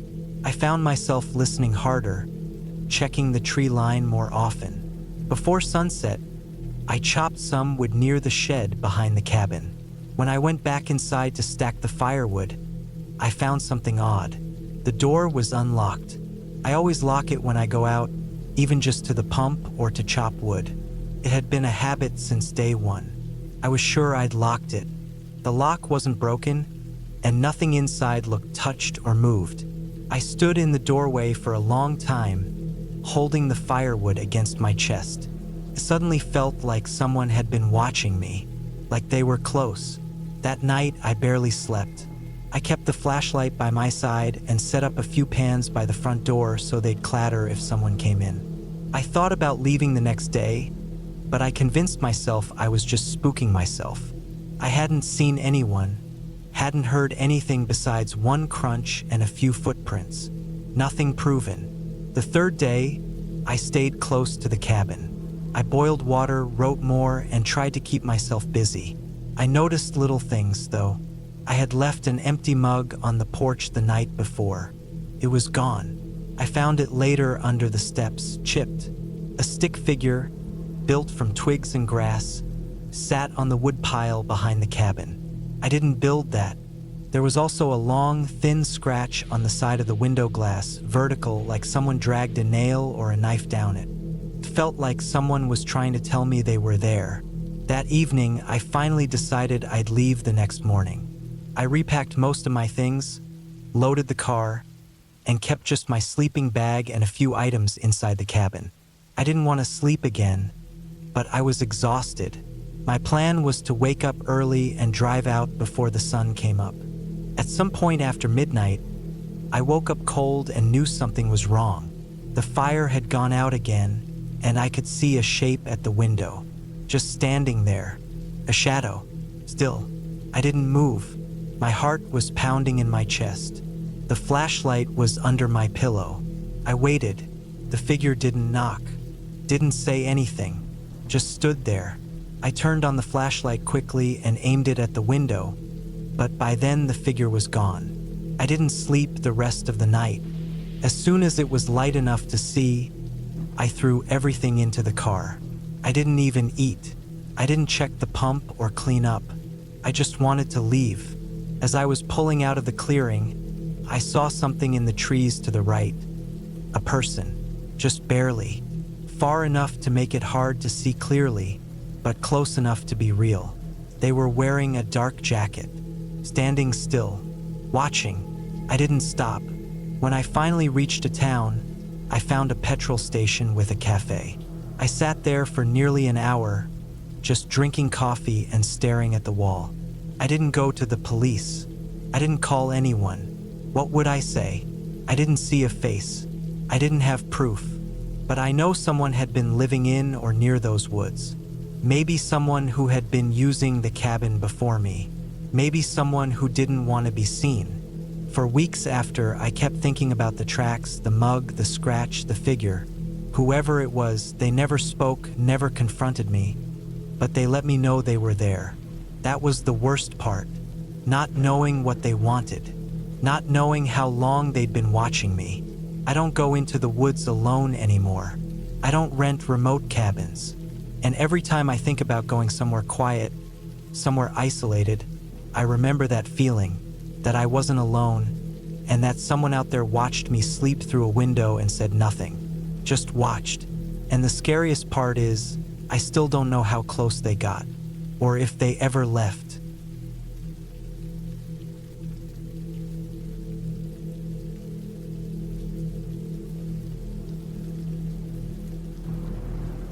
I was 34 when I decided I needed a break from everything. It was early September 2019, and I had just left my job at a construction company in Tucson, Arizona. I'd been grinding away for over 10 years, hardly taking any real time off. When I quit, it wasn't dramatic.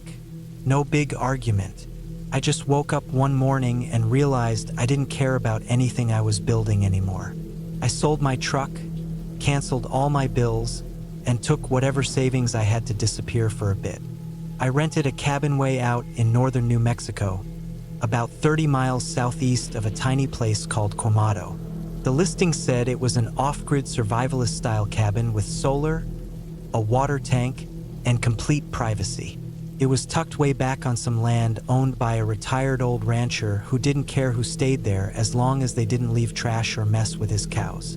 I didn't know him personally. The cabin was listed through a word-of-mouth rental board I found on a survivalist website. I mailed in cash and got directions on a handwritten note. I liked that. I brought the basics: food, camping gear, a pistol, a bolt-action rifle I'd had since I was 20, a cheap generator, and enough gas to run it for at least a week or two. I didn't bring my phone. I didn't tell anyone where I was going except for my cousin Brian. I told him just in case something happened. I even said, if I don't come back in a month, then maybe worry. He laughed. I didn't. The drive out there was long, hot, and dry. Once I passed Pie Town, the roads got worse. It was all dirt and dust and scraggly fence posts. The directions were clear but hard to follow because the landmarks were vague things like the bent windmill or the old burned-out truck near the arroyo. I found the cabin near sunset after almost 2 hours of driving off the main road, over rocks and gullies. My 4Runner barely made it. The cabin looked like something from the 1970s. Old plywood, a rusted tin roof, and a crooked porch. It sat in a shallow dip in the landscape, surrounded by low hills and desert brush. No other structures in sight. It had a simple steel lock on the door and a rainwater collection tank in the back. There was a little solar setup too, but it barely powered a light bulb. Inside, it was just one room: a bed, a wood stove, a table, and some shelves with old cans of beans and crackers probably 10 years past expired. But it was quiet, and that's all I wanted. The first couple of days were peaceful. I woke up with the sun, drank black instant coffee, and took long walks around the property. I didn't go far, just in sight of the cabin. I saw a few jackrabbits, one coyote, and some wild cattle. The sky was massive, always cloudless during the day and so full of stars at night it felt fake. No planes, no cars, no hum of civilization. It was good. The third night is when I started hearing the noises. I'd been lying in bed, reading an old Field and Stream magazine someone had left behind, when I heard footsteps outside the cabin. It was slow and steady, crunch, pause, crunch, pause. I thought it was just a cow or maybe a deer. The brush near the cabin was tall in some places, and animals moved through it all the time. I grabbed my flashlight and walked out on the porch. Nothing. I shined the light across the clearing. I saw the tall grass swaying and the black outlines of the hills. No eyes, no movement, nothing. I didn't think much of it, but I started hearing the same thing every night after that. Always around the same time, sometime between 10 and midnight. Always the same pattern. Slow, steady footsteps that circled the cabin. Sometimes I'd hear a twig snap or the light brush of something against the outer walls. I walked out with my rifle more than once. I even fired a warning shot into the air on the fifth night. Whatever it was didn't run or make a sound. It just went quiet. Then, hours later, the sounds would start again. On the seventh day, I found tracks. I'd been boiling water in the morning to wash with, and I walked behind the cabin to pour out the dirty water. That's when I saw the prints in the soft dirt near the water tank. They weren't boots or animal tracks. They looked like bare human feet, long, thin, and slightly uneven, like whoever made them had something wrong with their legs or hips. The prints circled the cabin. One set bothered me, but I still didn't think it was dangerous. I assumed it was some weird hermit or an old local squatter. Maybe a desert lunatic. They're not rare out there. I considered packing up and leaving, but I told myself I was being paranoid. I had a gun. I had plenty of food and water. I could wait it out. That night, I stayed up late, sitting at the little table by the front window with my rifle across my lap. I didn't light the lamp. I just waited in the dark. Around 11:30, I heard the footsteps again. They came from the brush on the east side of the cabin, moving slow and careful. I didn't go outside this time. I stayed inside and listened. The footsteps moved toward the porch, stopped at the steps, and then I heard what sounded like a deep inhale. Not a sniff or a grunt, just someone breathing in slow through their nose like they were smelling the air. Then it left. No sound after that. In the morning, I found more footprints near the porch. Same bare feet, same uneven pattern. But what really froze me was the door handle. It had mud on it. Someone had tried to open the door during the night. That day, I moved a heavy table in front of the door and jammed my folding camp chair under the doorknob. It wasn't much, but it made me feel like I was doing something. I also moved my sleeping bag to the far side of the cabin where no windows faced the hills. I didn't sleep at all. I started hearing something different the next night. Not footsteps, mimicking. I don't know what else to call it. Around midnight, I heard what sounded like my own voice. Not words, just the tone and rhythm of how I speak. It came from the back of the cabin, slow and low, like someone trying to copy me. I froze. My body went cold. It sounded like me, but it wasn't. Just breathing and half-formed words. It only lasted a few seconds, then it stopped. I didn't go outside. I didn't move. The same thing happened the next 2 nights. Sometimes it sounded like me. Other times it sounded like someone else. Male, female, old, young, it changed. Sometimes it was like an echo that didn't match anything I'd said. It would just hum or whistle in a broken way, like it had heard those sounds before and was trying to repeat them. I didn't sleep. I stopped eating. I started pacing all day, holding my rifle, listening for anything. I thought about walking back to my truck, but it was nearly 10 miles away through dry washes and thorn brush. If something was following me at night, it could follow me in the day too. On the 10th day, I saw it. It was just before dusk. I'd been sitting on the porch, trying to keep my nerves steady. I'd only had 2 hours of sleep in the last 3 days. I looked up toward the hills and saw movement. Something tall and thin was standing between 2 dead trees on a ridge about 100 yards away. It didn't move like a person. It leaned, shifted side to side slowly, and its arms were too long. Its head twitched like it couldn't hold it straight. I raised my rifle and looked through the scope. It was a man, or something like a man. Bare skin, pale, sunburned in patches, dirty hair hanging in clumps. But the way it stood, it was wrong. Its legs were bent backward at the knees like a deer, and its face, Jesus.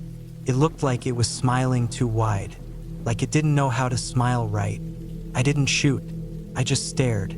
Then it dropped to all fours and disappeared into the brush. That night was the worst. It circled the cabin for hours. Sometimes it scratched the walls. Sometimes it just stood outside the window and breathed. I could hear it slow and deep, like it enjoyed it. Once I thought I saw its hand press against the glass, but I was too scared to move. Couldn't scream, couldn't even cry. By sunrise, it was gone. I packed everything I could carry and left that morning. I didn't even lock the cabin. I just walked west toward where I'd left my Forerunner. I kept my rifle ready and didn't stop for anything. I was sure it would follow me. I kept hearing little clicks and soft footsteps behind me, but every time I turned around, there was nothing. It took me 5 hours to get back to my vehicle.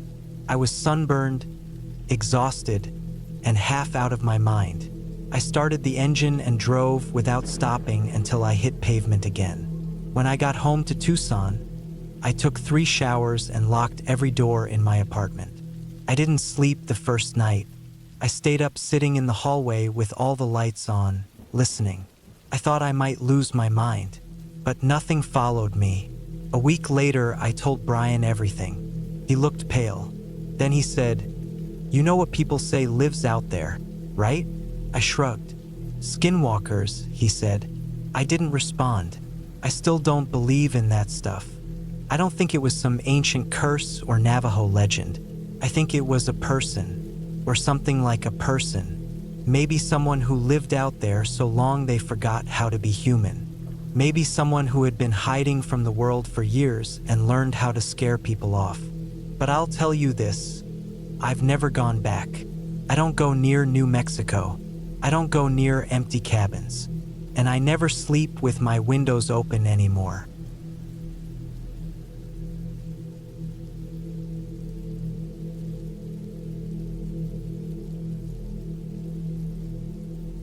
I was 36 when I took that trip out toward the edge of Mendocino County, California. The year was 2011. I remember because the radio in my truck was busted, and I'd just gotten a replacement CD player installed, and all I had in there for the entire 5-hour drive was a scratched-up Johnny Cash album that played on repeat until it faded into static. The idea wasn't to explore or find myself or any of that. I just wanted time away from everything. My phone had been ringing too much: work, bills, people needing favors. I was working as a mechanic in Willits, and that week had been hell. 2 transmissions blew out on the same day. My back was hurting, and my head was worse. So when I found a dirt road just past Route 19, something about it pulled me in. There wasn't a sign or anything, just a rusted cattle gate with the chain hanging off. I looked down the path, saw trees leaning inward like they were hiding something, and figured why not. I had my camping gear in the back, and I wasn't planning on checking in with anyone anyway. The dirt road was rough, washed out in parts, covered in fallen branches. My truck could handle it, but I had to crawl at 10 miles an hour most of the way. Eventually, it opened up to a clearing, and that's when I saw the cabin. It was tucked back against a hill, made of graying wood, with a slanted roof that sagged on the left. One window was boarded up with mismatched planks, and the front door hung half open, like it had been caught mid-swing and just frozen there. Weeds and moss had crept up the side. There were old tools scattered in the dirt nearby, an axe with a broken handle, rusted oil drums, a wheelbarrow flipped over with vines twisted around its legs. I stepped out of the truck and looked around. No tire tracks, no signs anyone had been there in years. It was dead silent except for the wind hitting the trees way up above. I didn't see any animals or birds. I should have turned back right then, but I didn't. I grabbed my pack and figured I'd check the place out. Shelter was shelter. Inside, the cabin smelled like damp wood and something musty, almost like mold but heavier, like it had soaked into the walls. The floor creaked with every step. There was a table in the corner with one leg broken off, leaning sideways. A cot sat against the wall, stained and sunken in the middle. Empty cans and crumpled paper were scattered on the floor. A small stove stood in the corner, its pipe bent and half detached from the wall. There were signs someone had lived there a long time ago, but not recently. No fresh footprints, no food, nothing that worked. I poked around a bit more and found an old drawer near the back. Inside were some loose photos, faded and curled. One showed a man standing outside the same cabin. He had a long beard and wore overalls. Another showed a deer strung up on a tree limb, blood pooling underneath. There were others too, none labeled, none that told much of a story. Just moments frozen in time. That night, I set up my tent just outside the cabin. I didn't want to sleep inside. It didn't feel right. The ground was soft, and I used my tarp and sleeping bag to make a spot by the fire pit, which I cleaned out. I cooked some canned stew over a small fire and watched the sky turn dark. The stars out there were clear, no light pollution, nothing but pinholes in a black sheet. At around 1 a.m., I heard something snap in the woods. Now, I've camped all over Northern California. I know the difference between wind, animals, and something moving on two legs. This was the third kind. I stayed low and let the fire die down to coals. I didn't move, just listened. Whatever it was about 30 feet out, and it wasn't big like a bear. It was lighter. I heard dry leaves crunch, one step at a time, not fast, just deliberate. And then it stopped. I didn't hear anything else after that. No running off. No breathing. It was like whatever it was just stood there. I barely slept. When the sky started to lighten, I got up and looked around. Nothing. No prints. No snapped branches. It was like it never happened, but it had. Still, I stayed. I don't know why. I think part of me didn't want to back down just because something creeped me out. The second day, I explored around the back of the cabin. There was a cellar hatch I hadn't noticed the first time. 2 wooden doors, half buried in dirt and dead leaves. One was padlocked shut. The other was cracked open a few inches. The smart thing would have been to leave it alone, but I pulled it open. The steps led down into a dark hole that smelled worse than the cabin. Earthy and sour, like rotten roots or something long dead. I used my flashlight and stepped down slowly. The wooden stairs were soft and gave a little under my boots. At the bottom was a low-ceilinged room with stone walls and a dirt floor. There were shelves along the sides, holding old jars filled with yellowed liquid and unrecognizable things floating inside. Animal bones, I think, or at least I hoped. One side had a pile of burlap sacks covered in black mold. The other side had a small wooden chair and a coil of rope on the ground. Something about the place felt wrong. It wasn't just creepy. It felt like it was meant to be hidden, meant to be buried. I left and didn't go back down. That night, I stayed in the truck, locked the doors, kept my knife under the seat. Around 3 a.m., I woke up sweating. I didn't know why. It wasn't hot, and I hadn't had any weird dreams. But something felt off. The hairs on my arms were standing up, and I had this tight feeling in my chest. Then I saw the shape in the mirror. Something was standing at the tree line, far back, just where the darkness swallowed the woods. I couldn't make out a face, just the outline of someone tall, motionless, staring at the truck. I turned around and flashed my light that way. Nothing, just trees. The shape was gone. The next morning I packed up. I was done. I didn't even care about exploring anymore. The place felt sick, like it didn't want people there, or maybe like someone had been there too long and never left. As I was leaving, I noticed something carved into one of the trees near the trail. A name, T. Blaine 1982. It was deep, weathered, probably old, but below it, there was something fresher. A line of smaller cuts, tally marks, 21 of them. I drove straight back to Willits. Didn't stop, didn't eat. When I got back, I couldn't sleep for days. I kept thinking about that cellar, about the person in the photos, about the shape in the trees. I tried to look up anything I could about the area, about the name carved into the tree. Nothing. No missing persons named Blaine. No history of the cabin. It wasn't even on any map I had. Just a stretch of forgotten woods past a gate nobody used anymore. I never went back.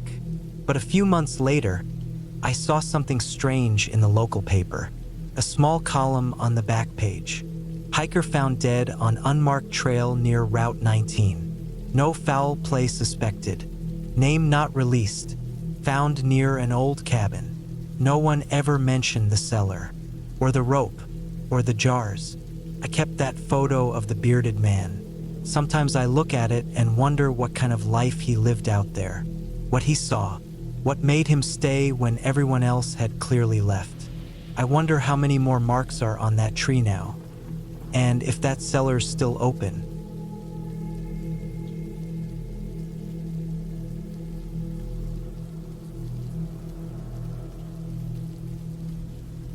It was the summer of 2019 when I decided to take some time off from work and visit the old family land out in Nebraska. I hadn't been back in years. The property used to belong to my Uncle Mark, who passed away in 2011. After that, nobody really went out there.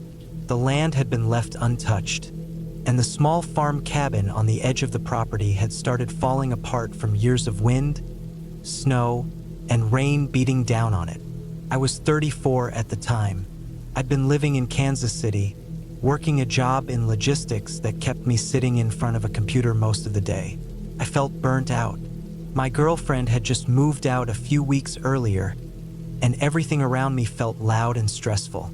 So I packed my old hiking backpack, filled it with just enough clothes, some tools, canned food, and drove the 6-hour trip to the edge of nowhere. I just wanted silence. I wanted to clear my head. That land had always felt like an escape to me when I was younger. When I finally got there, I had to drive almost 2 miles off the main road down a narrow dirt path lined with weeds and sun-bleached fence posts. There was nothing around but flat fields and a few tree lines breaking up the endless golden land. The old wooden gate at the front of the property was broken and hanging off one hinge. I stopped the truck, got out, and pushed it open manually. As soon as I stepped outside, I noticed the silence. No cars, no machines, not even birds at that moment. Just wind blowing through the grass. I parked by the barn, or what was left of it. The roof had caved in, and the sides were warped. Rusted tools hung on the walls, untouched. Then I walked up toward the small cabin on the hill behind the barn. It was smaller than I remembered. It had one front door, a little porch with 2 steps, and a tin roof that looked like it was one storm away from peeling off. I could see the outline of the cornfield behind it. All of it dry now, overgrown, tangled. The door was unlocked. Inside, the smell hit me first. Old wood, dust, mouse droppings.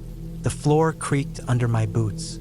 The main room had a table, 2 wooden chairs, a cot along the back wall, and a shelf that still had some old coffee cans and canned peaches. There was no electricity, no plumbing, just an outhouse about 30 yards from the cabin that looked like it hadn't been touched in a decade. I dropped my pack, opened the windows to let the air move, and decided to clean up a little. I swept the floor, knocked out cobwebs, and checked the corners for any signs of raccoons or snakes. Found a few dead bugs and mouse nests, but nothing serious. By the time the sun was dipping low, I had a small fire going outside in a pit I rebuilt with old stones I found near the barn. I sat on a piece of chopped wood and ate a can of chili straight from the can with a spoon.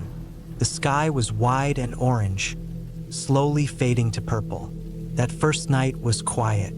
I slept light, but I wasn't afraid. The wind blew outside, and the old boards of the cabin creaked and shifted. That was normal. I'd grown up around cabins and old barns. They always make noises at night. The second day, I walked the perimeter of the land. About 40 acres, mostly flat with a small patch of trees in the northern corner where a creek used to run. I found old footprints in the mud near that dry creek bed. Not fresh, but not ancient either. Probably from a deer or a coyote. I also found some strange trash. An empty lighter, a beer can half buried under leaves, a ripped plastic tarp. That felt off. Nobody was supposed to be out here. This land had been private for decades, and my family never sold it. But I brushed it off. Hunters, maybe. Trespassers. Nothing new. I kept staying out there. I didn't count the days too carefully, but I think I was there about 5 or 6 days when things started to feel wrong. Started small. One morning, I found boot prints outside the cabin. Fresh ones. I hadn't left yet that morning. They weren't mine. They were deeper than my own, wider too. Whoever it was, they had come close to the porch and then walked back the way they came. I followed the tracks for a while, but they faded into the grass about 100 feet from the cabin. I stood still and listened. I didn't hear anything but the wind. That day, I made a mistake. I stayed outside late into the evening. I was digging around in the collapsed barn, hoping to find old tools or maybe even usable nails. I didn't notice how dark it had gotten until I could barely see the cabin from where I stood. I turned and started walking back when I noticed something in the trees beyond the cornfield. A shape, still, upright. At first, I thought it was a tree stump or fence post, but it wasn't there earlier. I stood still. The shape didn't move. I stared at it for a while before walking toward the cabin without turning my back to it. That night, I didn't sleep much. I left a hammer near the front door and kept the knife from my backpack under the cot. I didn't hear anything, but the sound of the wind through the broken windows started to sound less like wind and more like something else. Footsteps or whispering. But I told myself it was just my brain playing tricks. The next morning, I found the hammer gone. Just gone. I walked around the cabin looking for it. I thought maybe I misplaced it, but no, it had been right by the door. I looked for the boot prints again. This time, I found a single track right by the window, a big one deep in the dirt. It hadn't rained. The ground was dry. Whoever left it had stepped hard, like they were standing there for a long time. I didn't want to stay anymore. I packed some things back into my bag and kept my knife in my pocket. I told myself I'd leave the next morning, but something inside me said I should go now. I looked at the sky, still early, maybe 9 or 10 a.m. I decided I'd eat, clean up the place a little out of respect for my uncle, then head out by late afternoon. Around noon, I went to the outhouse. It stood with its door slightly cracked open. I pushed it wider and immediately froze. There was something inside. Not a person, but signs of one. Plastic jug, recently used. A pile of cigarette butts. A shredded sleeping bag balled up in the corner. Someone had been staying out there. I stepped back and looked around the trees nearby. Nothing. but I felt eyes on me. I didn't use the outhouse. I went straight back to the cabin, locked the door with a piece of wire and one of the old rusty nails I bent into a latch, and sat with my back against the wall, staring out the window. I stayed like that for hours. I thought I heard movement outside, near the barn. I thought I saw something move by the cornfield again, but I couldn't be sure. Every noise felt like a threat. Every gust of wind made me grip the knife harder. As soon as the sun dropped, I heard something brush against the wall outside. Then the sound of breathing. Heavy, slow breathing just under the window. I didn't move. I didn't even blink. It stayed like that for minutes. Then I heard the creak of a footstep on the porch. Then silence. No knock. No voice, just silence. I didn't sleep at all that night. I sat there, knees to my chest, staring at the door until the light started to come back. As soon as it was light enough to see, I threw my bag over my shoulder and ran to the truck. I didn't even look back at the cabin. I didn't stop to see if someone had been watching from the trees. I turned the key and tore out of there so fast the dust cloud behind me was thick enough to block the rear view. When I got back to the nearest town, I went straight to a diner and sat inside for 2 hours drinking coffee just to feel normal again. I didn't tell anyone what happened. What was I going to say? That someone had been watching me? That someone had been living out there in the trees or the outhouse? I never went back. A few months later, I got a call from a county officer. They had found an abandoned campsite on private land north of Hastings. It had a bunch of stolen camping gear and tools. They were trying to find out who owned the land. It was ours. I didn't ask for details. I told them we had no plans to return and that they could take what they needed. I still think about that night, about that breathing, that footprint, the hammer that disappeared. There are no ghosts in the real world, but people can be far scarier. Whoever was out there wasn't passing through. They were living off that land, watching, waiting. Maybe they thought I was gone and got surprised when I came back. Or maybe they just didn't care. I don't care how quiet life gets. I'll never go back there again. Some places are better left to fall apart in silence.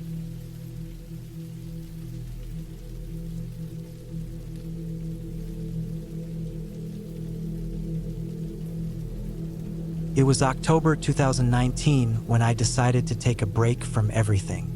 I had just turned 34 and felt completely burnt out.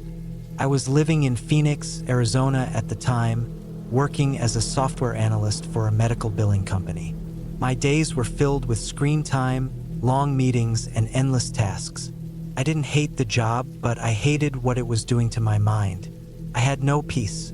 I barely slept. I felt like I was breathing inside a small box every day. So, I started looking for a way out, just for a little while. I came across a piece of land up in northern Arizona, about 3 hours away near a place called Williams. It was about 7 acres of raw land with scattered trees. No power, no water, just dirt and rock and the sound of nothing. It was for sale cheap, and after calling around, I found out the guy who owned it had passed away 2 years ago. His nephew inherited the land and wanted to get rid of it quickly. I bought it for next to nothing with my savings. No one had been out there since the old man died. That didn't bother me. In fact, it made it better. My plan was simple. Take some tools, buy basic supplies, and build a small one-room cabin over a few weekends. I didn't want anything fancy. Just 4 walls, a roof, and a cot to sleep on. No plumbing. No electricity, just space to breathe. By mid-October, I had gathered everything. I drove up with my truck loaded with treated wood, tarps, nails, a hammer, a cordless drill, some hand tools, a couple of battery packs, water containers, canned food, and a little camping stove. I figured I'd sleep in the truck for the first few nights and then move into the shell of the cabin once it had walls and a roof. The first day out there, I felt alive again. There was a long dirt road that led into the property. After I passed a rusted cattle gate, it opened into a clearing surrounded by tall pines and dead grass. There were no neighbors nearby. Nothing in sight but empty hills and trees. No cell signal either, which was exactly what I wanted. I picked a spot near the edge of the property, close to a line of trees that could block wind from the west. The ground there was mostly flat, and it had some large rocks I could move around to help with leveling the foundation. I parked the truck, got out, and just stood there for a while listening. No cars, no voices, no hum of power lines. Just the sound of wind moving through branches. It felt like the world finally stopped spinning. The first day, I just walked the land and cleared the area. I cut away dead brush, marked out the cabin footprint with spray paint, and moved big rocks. The sky was overcast, and the wind kept picking up, but I didn't think much of it. I slept in the truck that night with the windows cracked open, wrapped in a heavy sleeping bag. By the second day, the clouds looked darker. It wasn't just shade anymore, it looked like rain was coming. I checked the forecast before I left Phoenix, and it had said clear skies, but it didn't look that way anymore. I worked fast, trying to get the base of the cabin done. I laid out the floor joists on concrete blocks and nailed them together. By the end of the day, I had the subfloor down just enough to stand on. That night, it started to drizzle. It wasn't heavy at first, but enough to keep me awake. I sat in the truck, watching the windshield beat up with drops. I turned on the overhead light and looked at the surrounding woods. Nothing moved, but I couldn't shake this feeling, this weird tightness in my chest. It wasn't fear exactly, just a strange pressure, like I was being watched. I told myself it was the isolation. I had grown so used to noise and people and signals that my brain probably didn't know how to handle silence. The third day, I started putting up the wall frames. I worked in a steady rhythm, measure, cut, drill, nail. The rain came and went. Sometimes it stopped just long enough for me to dry off, and then it started again. By the end of the day, I had all 4 walls standing. No siding yet, but they were braced and square. I stretched a tarp over the top to give myself some shelter. That night, the rain came harder, and I didn't sleep much at all. Around midnight, I heard something. I was laying in the back of the truck again, wrapped in the sleeping bag, and I heard this crack, like a branch snapping. Then another, not close, maybe 30 or 40 feet off. I sat up and listened. The rain was soft, but I could hear it clearly. Something was moving around in the woods. I waited, holding my breath. Then it stopped. I stayed awake until dawn. The next day, I tried to convince myself it was a deer, or maybe wind pushing against a weak limb, the kind of thing your brain overreacts to when you're alone. Still, I couldn't shake the image of someone standing out there in the trees, watching me from behind the dark trunks. I kept working. That day, I finished putting on the roof sheathing and added a tarp over the top to keep it dry. I nailed in a basic front door frame and installed a temporary panel that I could latch from the inside. By sunset, I had a 1-room cabin. It wasn't finished. Still no windows, just framed holes, but it was enough.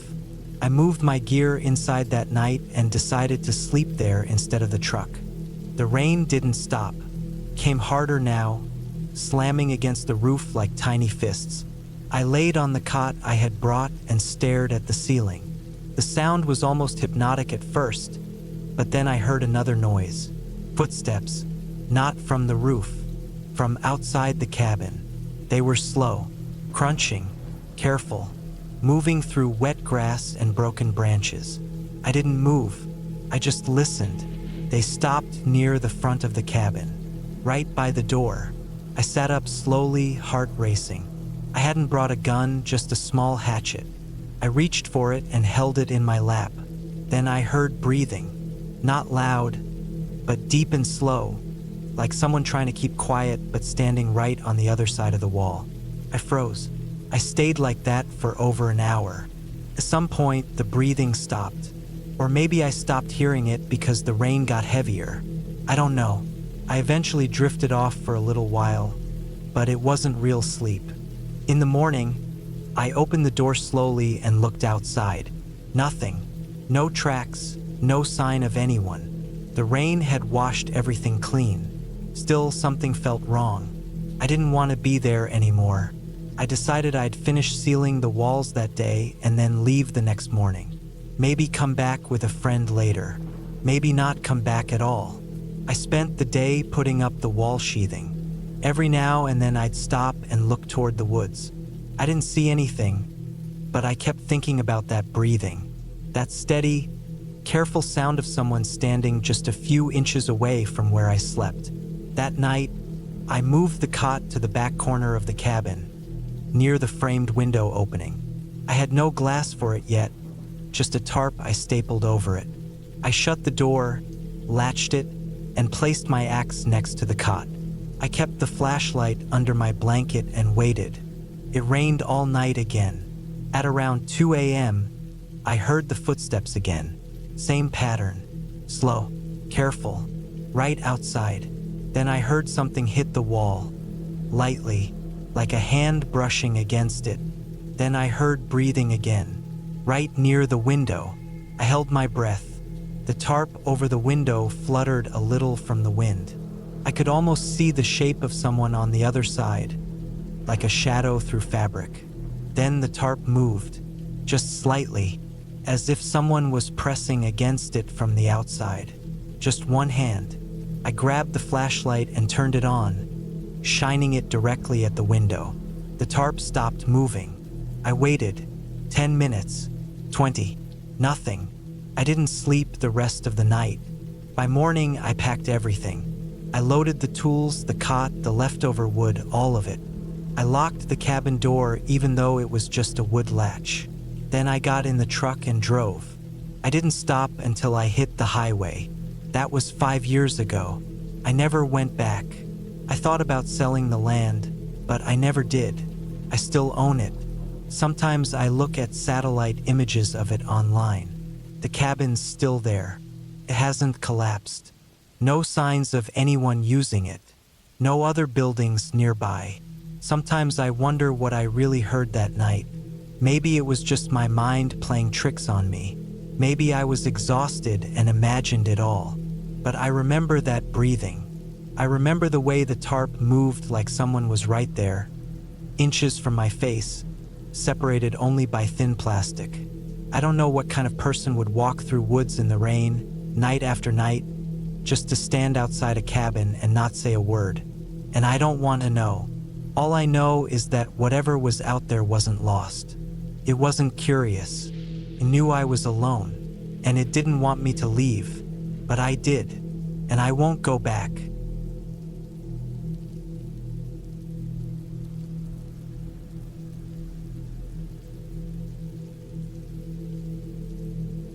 My name is Shane. I was 34 when this happened. It was the summer of 2017. I just left a long-term job in construction after too many years of stress, back pain, and early mornings that led nowhere. I had saved up a decent amount of money, and all I wanted was time alone, peace, and quiet. Just me and my dog, Boone, a 5-year-old black Labrador mix I'd adopted from a shelter in 2013. Loyal, smart, and protective. He had this calm energy about him, but could flip a switch the second something felt off. I found this small off-grid cabin online, buried deep in the mountains of eastern Washington, near the border with Idaho. It was owned by a retired guy who built it years ago for hunting trips but hadn't been up there in some time. He said it had a wood stove, basic solar power, a working water pump from a nearby spring, and was surrounded by miles of thick forest. No neighbors, no phone reception, and only one dirt road leading in and out. Sounded perfect. I paid him a small rental fee and drove up in my old Ford Ranger with Boone riding shotgun. Took most of the day to reach the spot. The last 30 miles were dirt roads, narrow, rutted, and winding through dense forest. There were long stretches where I didn't see another tire track. My GPS gave out halfway there, but the guy had emailed me a set of printed directions with markers. Left at the second split rock, keep right at the old fallen tree, that sort of thing. Strangely clear, but also a bit unsettling. Still, I trusted them, and by the time I reached the cabin, the sun was dipping low and casting long orange lines through the trees. The cabin itself looked old but solid. Weathered wood, metal roof, a stone chimney. There was a small porch, a single window on the front, and an outhouse off to the right, maybe 20 yards away. It was surrounded by forest so thick it felt like the trees were pressing in. I unloaded the truck while Boone ran around, sniffing everything, tail wagging like he'd just entered a new world. I set up inside, just one room with a small bed, a table, some shelves, and a chair. A few dusty pans and utensils hung by the counter. There was even a locked cabinet with old canned food and a bolt-action rifle that I left untouched. That first night felt good. The kind of silence you forget exists when you live in the city. No humming refrigerators, no distant sirens. Just the crackle of firewood and Boone breathing nearby. I sat on the porch under the stars until I couldn't keep my eyes open. Slept like a rock. The next few days were peaceful. I chopped firewood, boiled coffee over the stove, and hiked the nearby trails. I even fished at a little stream a mile out and brought back a few small trout.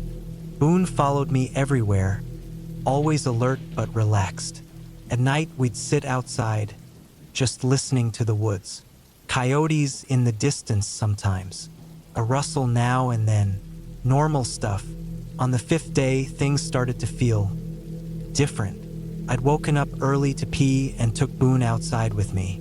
The sky was still dim and gray. I walked toward the edge of the tree line like I'd done every morning. Boone wandered a few steps ahead, sniffing, but suddenly he stopped. His ears perked up and his body stiffened. I looked where he was looking, but I didn't see anything. Just thick trees and mist hanging low near the ground. I whispered a quiet easy without thinking, though I never talked much out loud when alone. Boone didn't bark, didn't growl, but he didn't move either. His nose lifted slightly, and I saw the fur along his back stand up. Could have been a deer, I told myself. Maybe a bear. Something big, but nothing unusual for this area. I clapped softly and headed back toward the cabin. Boone followed, but he kept glancing back over his shoulder. That day, I couldn't shake the feeling that someone was watching me. Not an animal, not something wild, something aware. When I walked trails, Boone stayed close. He didn't wander off like he usually did. He kept stopping to sniff the wind, looking toward the ridges. I tried to shake it off. Told myself I was just getting cabin fever or letting the isolation mess with my head. But that night, around 3 a.m., I woke up to Boone growling. It was deep and low, the kind of growl he never made unless something was really wrong. I sat up and reached for my flashlight. He was already at the door, body rigid, eyes focused out the small front window. I stepped beside him and aimed the light outside. Nothing, just trees, porch, darkness. I listened hard. No footsteps, no breaking branches, just the wind moving the trees slightly. But Boone stayed like that for nearly 10 minutes, growling, staring. I didn't sleep much after that. I kept the flashlight by my side, heart racing every time I heard a noise. At some point near dawn, he finally laid back down. The next morning, I checked the area around the cabin. I didn't expect to find anything, but I needed to look. The ground was still wet from rain the day before, so it held prints well. That's when I found them. Footprints, human ones, clear as day. Not boot prints, bare feet. I followed them from the left side of the cabin, near the back window, around to the front, and then they disappeared near the edge of the trees. I counted at least 15 clear steps. I stood there trying to make sense of it. Who the hell walks barefoot through pine needles and wet dirt way out here? I hadn't seen a soul in days. No tire tracks, no signs of camps nearby. And why approach the cabin at night? I went back inside, locked the door, and sat with my back against it for a while. Boone just sat nearby, still alert, watching me. I could tell he didn't like any of this either. That afternoon, I packed a few things into my backpack: knife, flashlight, lighter, a few protein bars. I needed to get higher ground and see if I could get a signal on my phone or spot any signs of life from a ridge. I hiked for hours with Boone beside me. Nothing. No cell service, no smoke trails, no other cabins. Just thick forest in every direction. We returned to the cabin before sunset. I didn't want to be out in the woods after dark. That night, I blocked the door with the table, loaded the old rifle even though I'd never used it before. I sat on the bed with Boone next to me, and I kept the flashlight on the whole night. At around 2 a.m., Boone stood up again. No growl this time, just stood, staring at the window. I aimed my flashlight.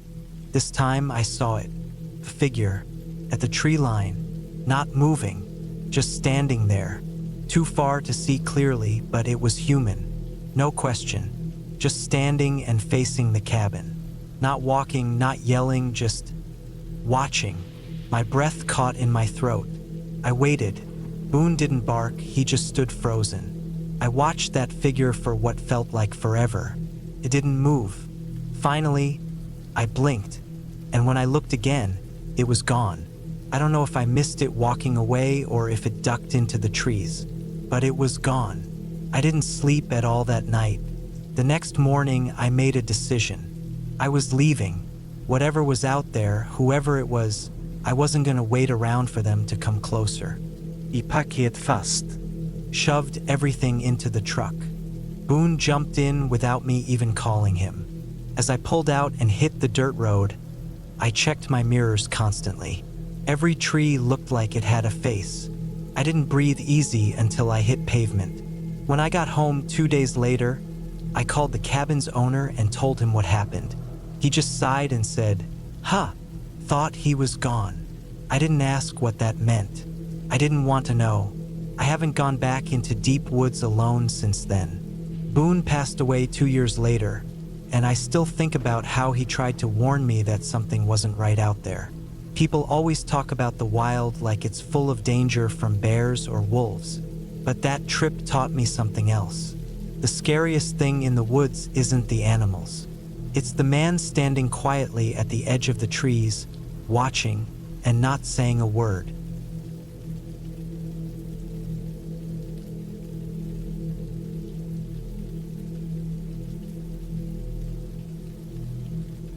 I was 36 years old when I took a trip to Cold Pine Valley in the fall of 2013. It was a remote stretch of land tucked in the hills of western Montana, not too far from the Idaho border.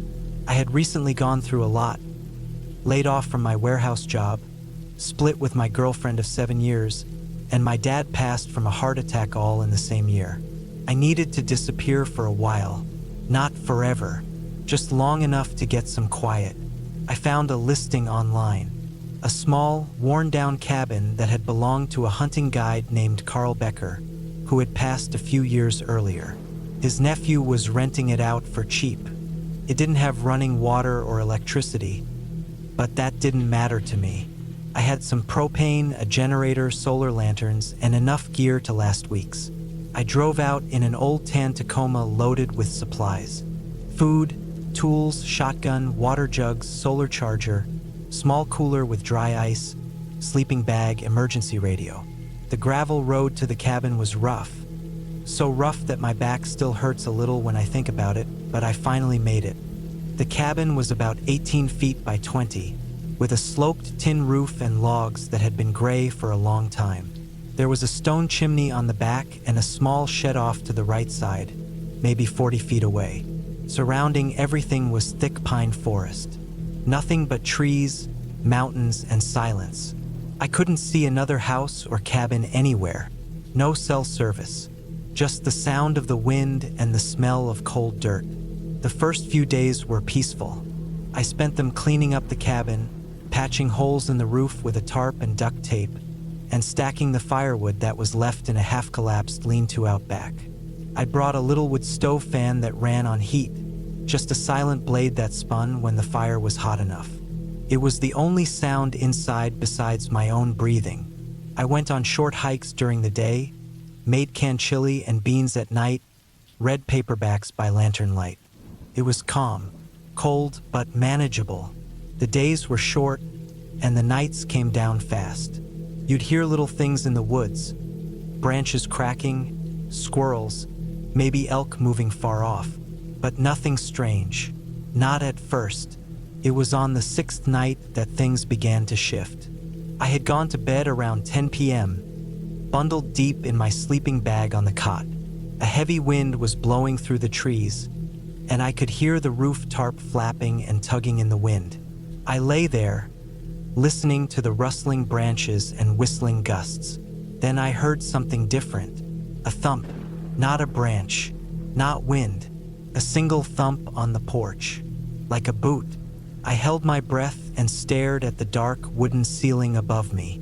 I heard it again. Another thump, heavier this time, followed by a soft creak.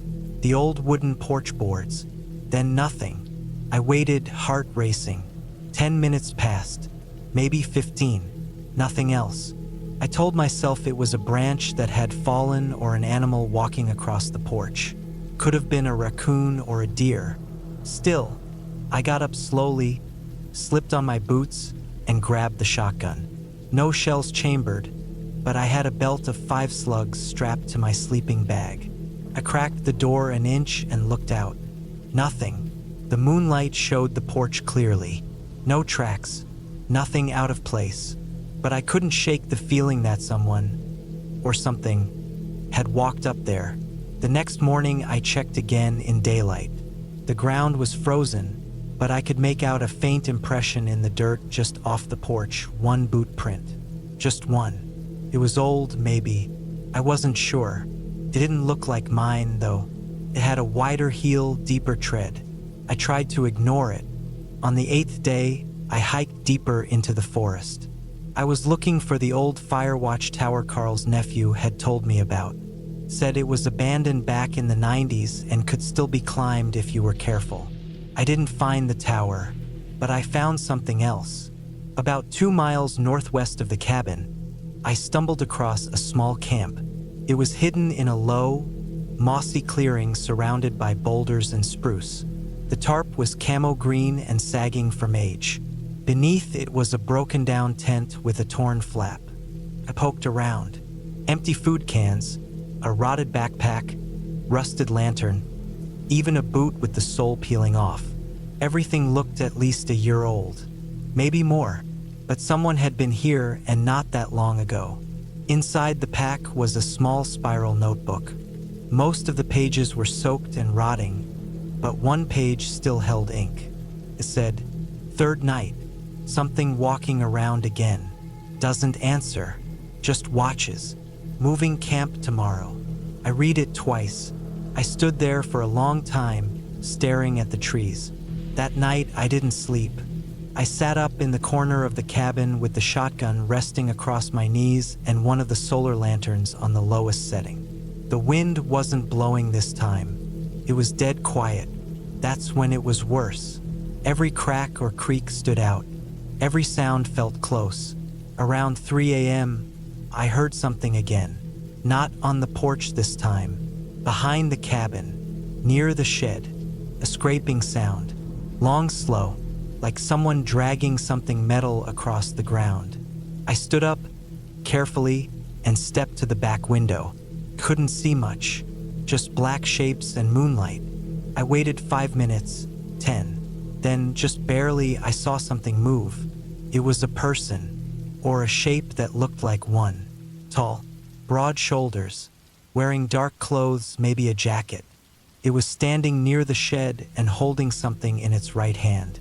It turned, slowly, and walked into the trees. I stayed frozen for a long time. I didn't move until the sun started to rise. In daylight, I walked to the shed, shotgun in hand. The door was ajar. It had been shut tight the day before. Inside, I saw the cluttered mess I remembered. Rusty saws, nails, cans of old paint. But something new had been left in the middle of the floor. A small blue duffel bag. I opened it slowly. Inside were clothes. Not mine. A dark green hoodie, work pants, a flashlight, a half-full bottle of water, and a hunting knife in a cracked leather sheath. The flashlight still worked. The water was clean. That bag hadn't been there long. I packed it all up, took it into the cabin, and locked the door. I stayed up again that night, barely blinking. The air felt thick, like something was holding its breath along with me. I thought about leaving in the morning. I even packed my things, but I stayed. I don't know why. Maybe it was pride. Maybe I didn't want to be chased off by a stranger. That was a mistake. On the 10th night, everything changed. I had drifted off by accident, shotgun still in my lap.